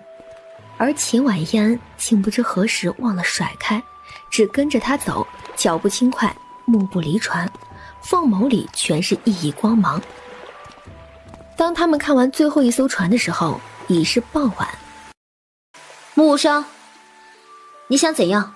说吧。10年。10年？以离水为界，10年不兵犯彼此。这家伙傻了吗？你确定？确定。本王可以将造船图纸给你。为什么？本王不想与你为敌。欺负女人不是本王的做派。你九殿下这是让着我？不是。那是什么？告诉本王，你那么多兵到底怎么登上天府兵道？怎么以那么快的速度横跨重山，潜入百草山矿区的？还有，把季夫人和萧雪初交给本王。还有江平西边临近百草山脚下有一港口，本王也要了。兵多，果然任性。如何？莫无伤，10年，你就不怕有朝一日我江平水军将你驱出洛桑吗？不怕。好，10年为期，立字为据。击掌为盟足矣。两人击掌，自此10年为盟。来人，送秦大小姐登岛。此岛可是传闻中的无渊，上古战神的故乡。是。无渊岛主，久仰。送秦大小姐去战神殿，好好伺候。秦婉嫣离开后，一个身着黑袍的女巫医才走了过来。九殿下，这个女子是匹狼，养不熟的狼。这种养不熟的狼，应该送给别人去养，不该带上无渊岛。谁都养不了她。可九殿下分明让步。木无伤解开手上的绷带，露出了伤口。会痛。是他，我父亲预言的那个人，终于出现了。我父亲预言10年，您也给他10年。10年，10年，不，九殿下，你不该给他时间。您当亲兵，趁机夺了江平城。见木无伤无动于衷，女巫医又劝：九殿下，哪怕他是您命定之人，您都应该防他，断断不能给他过离水的机会啊！属下看人从未错过，此女面冷心狠，野心极大，非一般姑娘家，九殿下绝不能大意。既上了无渊岛，九殿下不妨设计试探他一番，再决定不迟。木无伤早就试探过了，接着尹娘一案要他救刘公公，步步算计，最后皆被他看穿，还被他讽刺了一顿。地牢中他揭穿他后突然倒下的那一幕，他至今都还没有忘记。不想试了。可是既是命定的，他就是本王的人，何必再试？九殿下先前不还不信命定之说？大祭司，你该下船了。九殿下既信了命定一说，就当知道命有好有坏，有喜有悲，有痴有恨，有爱有仇。此女若是九殿下命定时，你父亲曾说过命定难逃，不是吗？九殿下，您都尚不知道命运到底是什么，您便认了吗？他转身就走。九殿下，可是新月那女子了。木无伤脚步顿止。九殿下，您命定了，婚也定了，悦不悦他都是本王的人，无差。别再在本王面前废话。他推开百里玉书，快步离开。怎么会是他先？我能进去看看吗？秦大小姐，抱歉，外人不得入神殿。是何人这般胆大妄为，敢闯到战神殿来？他是九殿下的贵客，是九殿下让他上来的。哼，我九哥哥什么时候这么好的兴致，会带女人上岛了？说谎也得有点谱，这种下等货色，还配不上这个谎言。圣女，你别这样说，秦大小姐真的是九殿下的贵客，九殿下。秦婉嫣箭步上前，握住了他的手腕。你还真欠教训，敢跟本圣女动手，你找死！他要挣脱，却挣脱不开，随即爆发出一股力量。然而几乎是同一时间，上官灿出现在秦婉嫣背后，按住了秦婉嫣的肩膀。你们到底是什么人？你已经不配知道了。两股力量化作的真气就在秦婉嫣的手上针锋相对，激烈抗衡。放开我，否则你的手会废掉。道歉，否则你的手会先废掉。好啊，你可别后悔。随着时间的流逝，女子额头上都冒出了汗水，上官灿也渐渐露出了吃力的表情。可秦婉嫣除了有些不耐烦之外，眼神依旧冷漠高傲，仿佛一点都没有将手上的真气放眼中。她不是不会武功，只是自己把武功封了，这点真气借她的手对抗，对她而言不过是小儿科。你的手不配本小姐费这种力气，本小姐让你一步，一起放手。嫣姐，这姑娘内功不错，可惜脑子不好。你们再不放手，我九哥哥一定不会放过你们的，一定不会。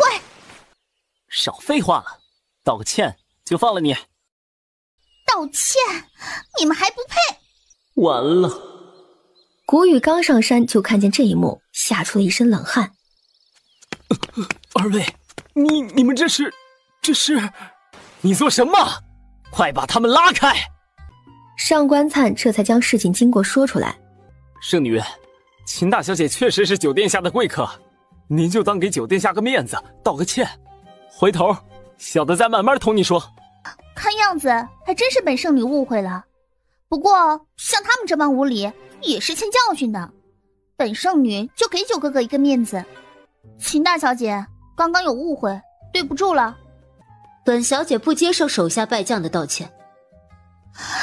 你说什么？给那侍卫道歉，本小姐可以勉强放你一马。你！秦大小姐，神殿前不宜喧闹，看在九殿下面上，您大人不计。无理打人，道歉是最基本的，他来了也一样。这个女人到底是什么贵客，什么来头？连九哥哥的面子都不给，她也太狂了吧！他非常的气，手腕的疼痛越来越重，他终于扛不住了，朝侍卫看去。对不起，秦大小姐，多谢。叫什么名字？陈清明。会水吗？会，当过3年水兵，后来被调到神风殿。很好。这难道是要挖墙脚，还是当着圣女的面挖的？你放开我！你还不放开我！秦婉嫣这才松手。古雨，我九哥哥什么时候来的？他现在在哪儿？今早到的，这会儿应该在山下练兵场吧。圣女恶狠狠地甩了陈护一记警告的眼神，转身就走。烦请九殿下过来一趟，我有事跟他商量，就在这儿等着。穆无伤记得很清楚，这是秦婉嫣第一次主动找他。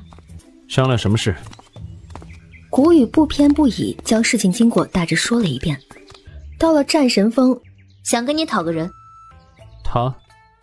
就是他，陈清明。抬起头来。陈侍卫战战兢兢，扬起脸。无冤岛人士。是。当过水兵。当了3年，为第7蒙壮队后勤管事，主司维修补给。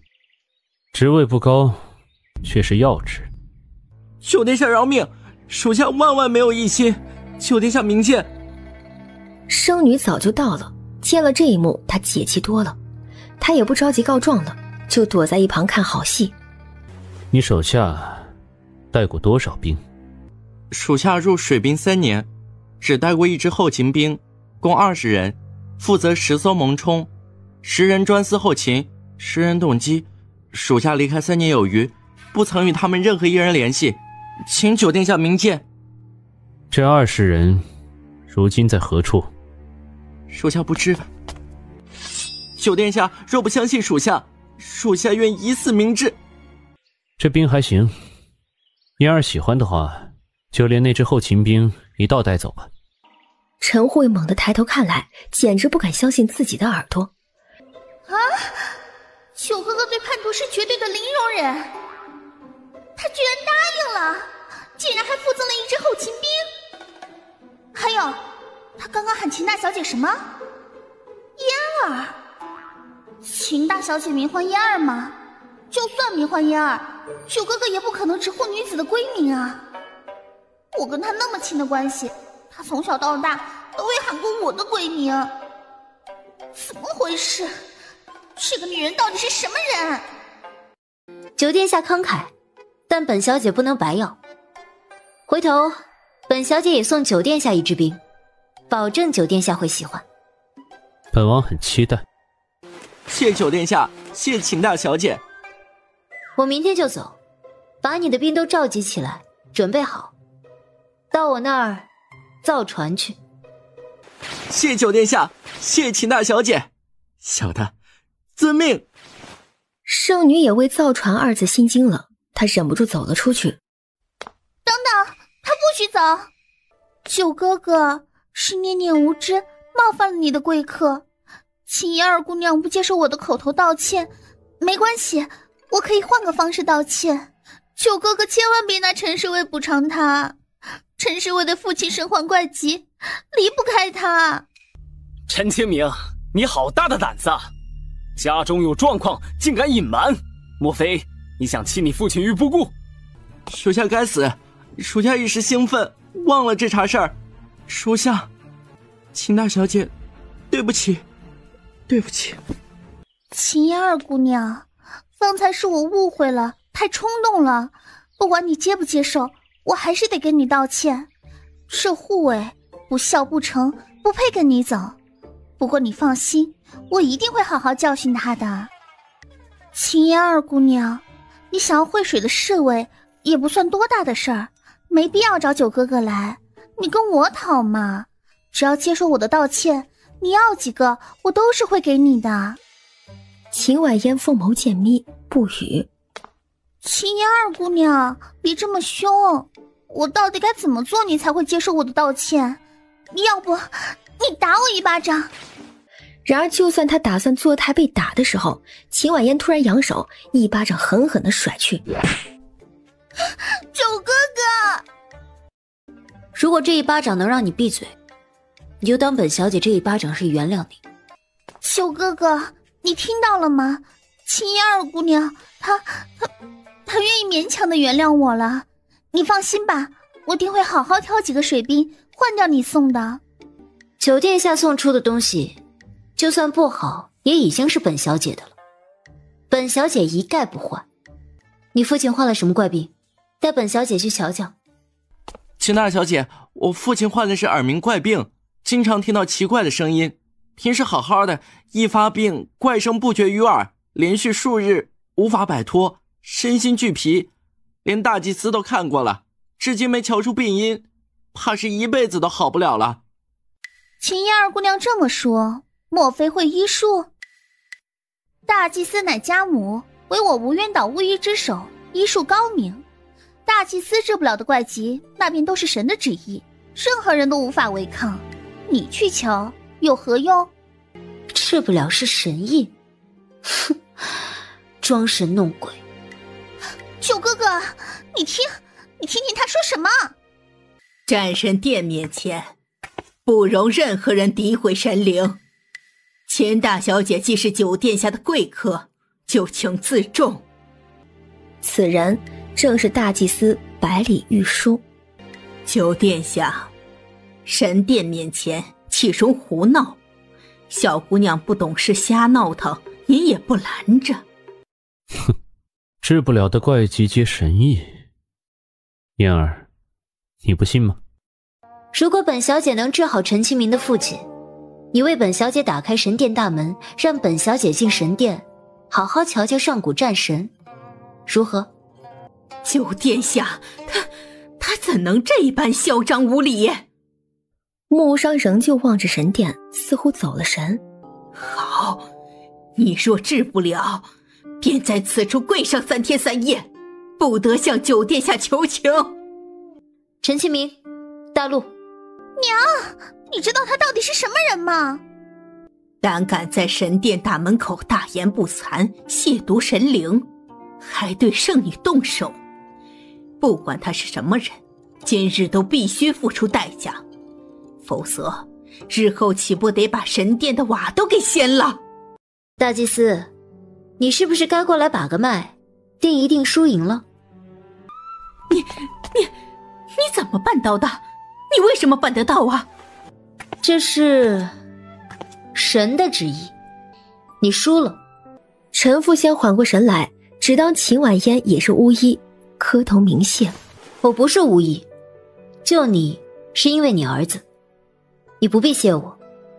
父亲，这是秦大小姐，是九殿下的贵客。草民拜见九殿下，谢九殿下带来神医贵客。他不是本王的贵客，是本王的未婚妻秦婉嫣。哼，这家伙又来了，真是的，在外人面前拿未婚妻的名义说事，让我夫唱妇随就罢了，在他自己的地盘上也这么说，他到底怎么做到如此一厢情愿又理直气壮的？我是命中欠他的，天生就要嫁给他的吗？你配不上九哥哥，你没有资格与九哥哥订婚，我不许！你不许？哼！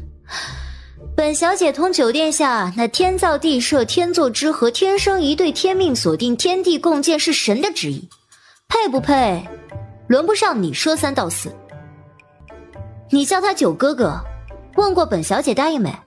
本小姐现在就告诉你，我不许，你不配。再让我听到九哥哥3个字，后果自负。木无伤怔住，心头涌上一股从未有过的冲动，恨不得马上将这个女人拉过来，拥有她。秦婉嫣，订魂散到底是毒还是药？你是不是该去查一查了？木无伤缓过神来了。查不查？还是大祭司和圣女追究不得？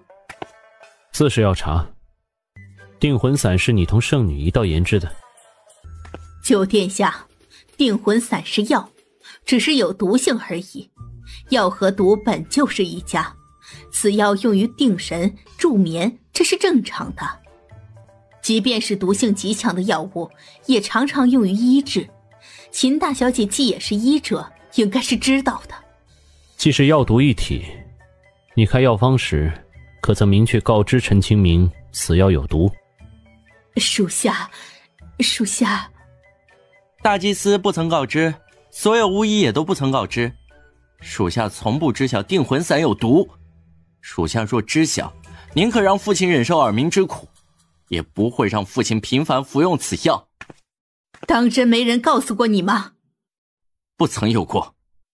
九殿下，属下虽问诊过陈父，但就只有一次，还是同几位巫医一道问诊。属下见陈父不堪折磨，才交代开定魂散。属下并非直接开药给陈家父子，属下当时交代得很清楚，定要将此药的毒性告知陈家父子。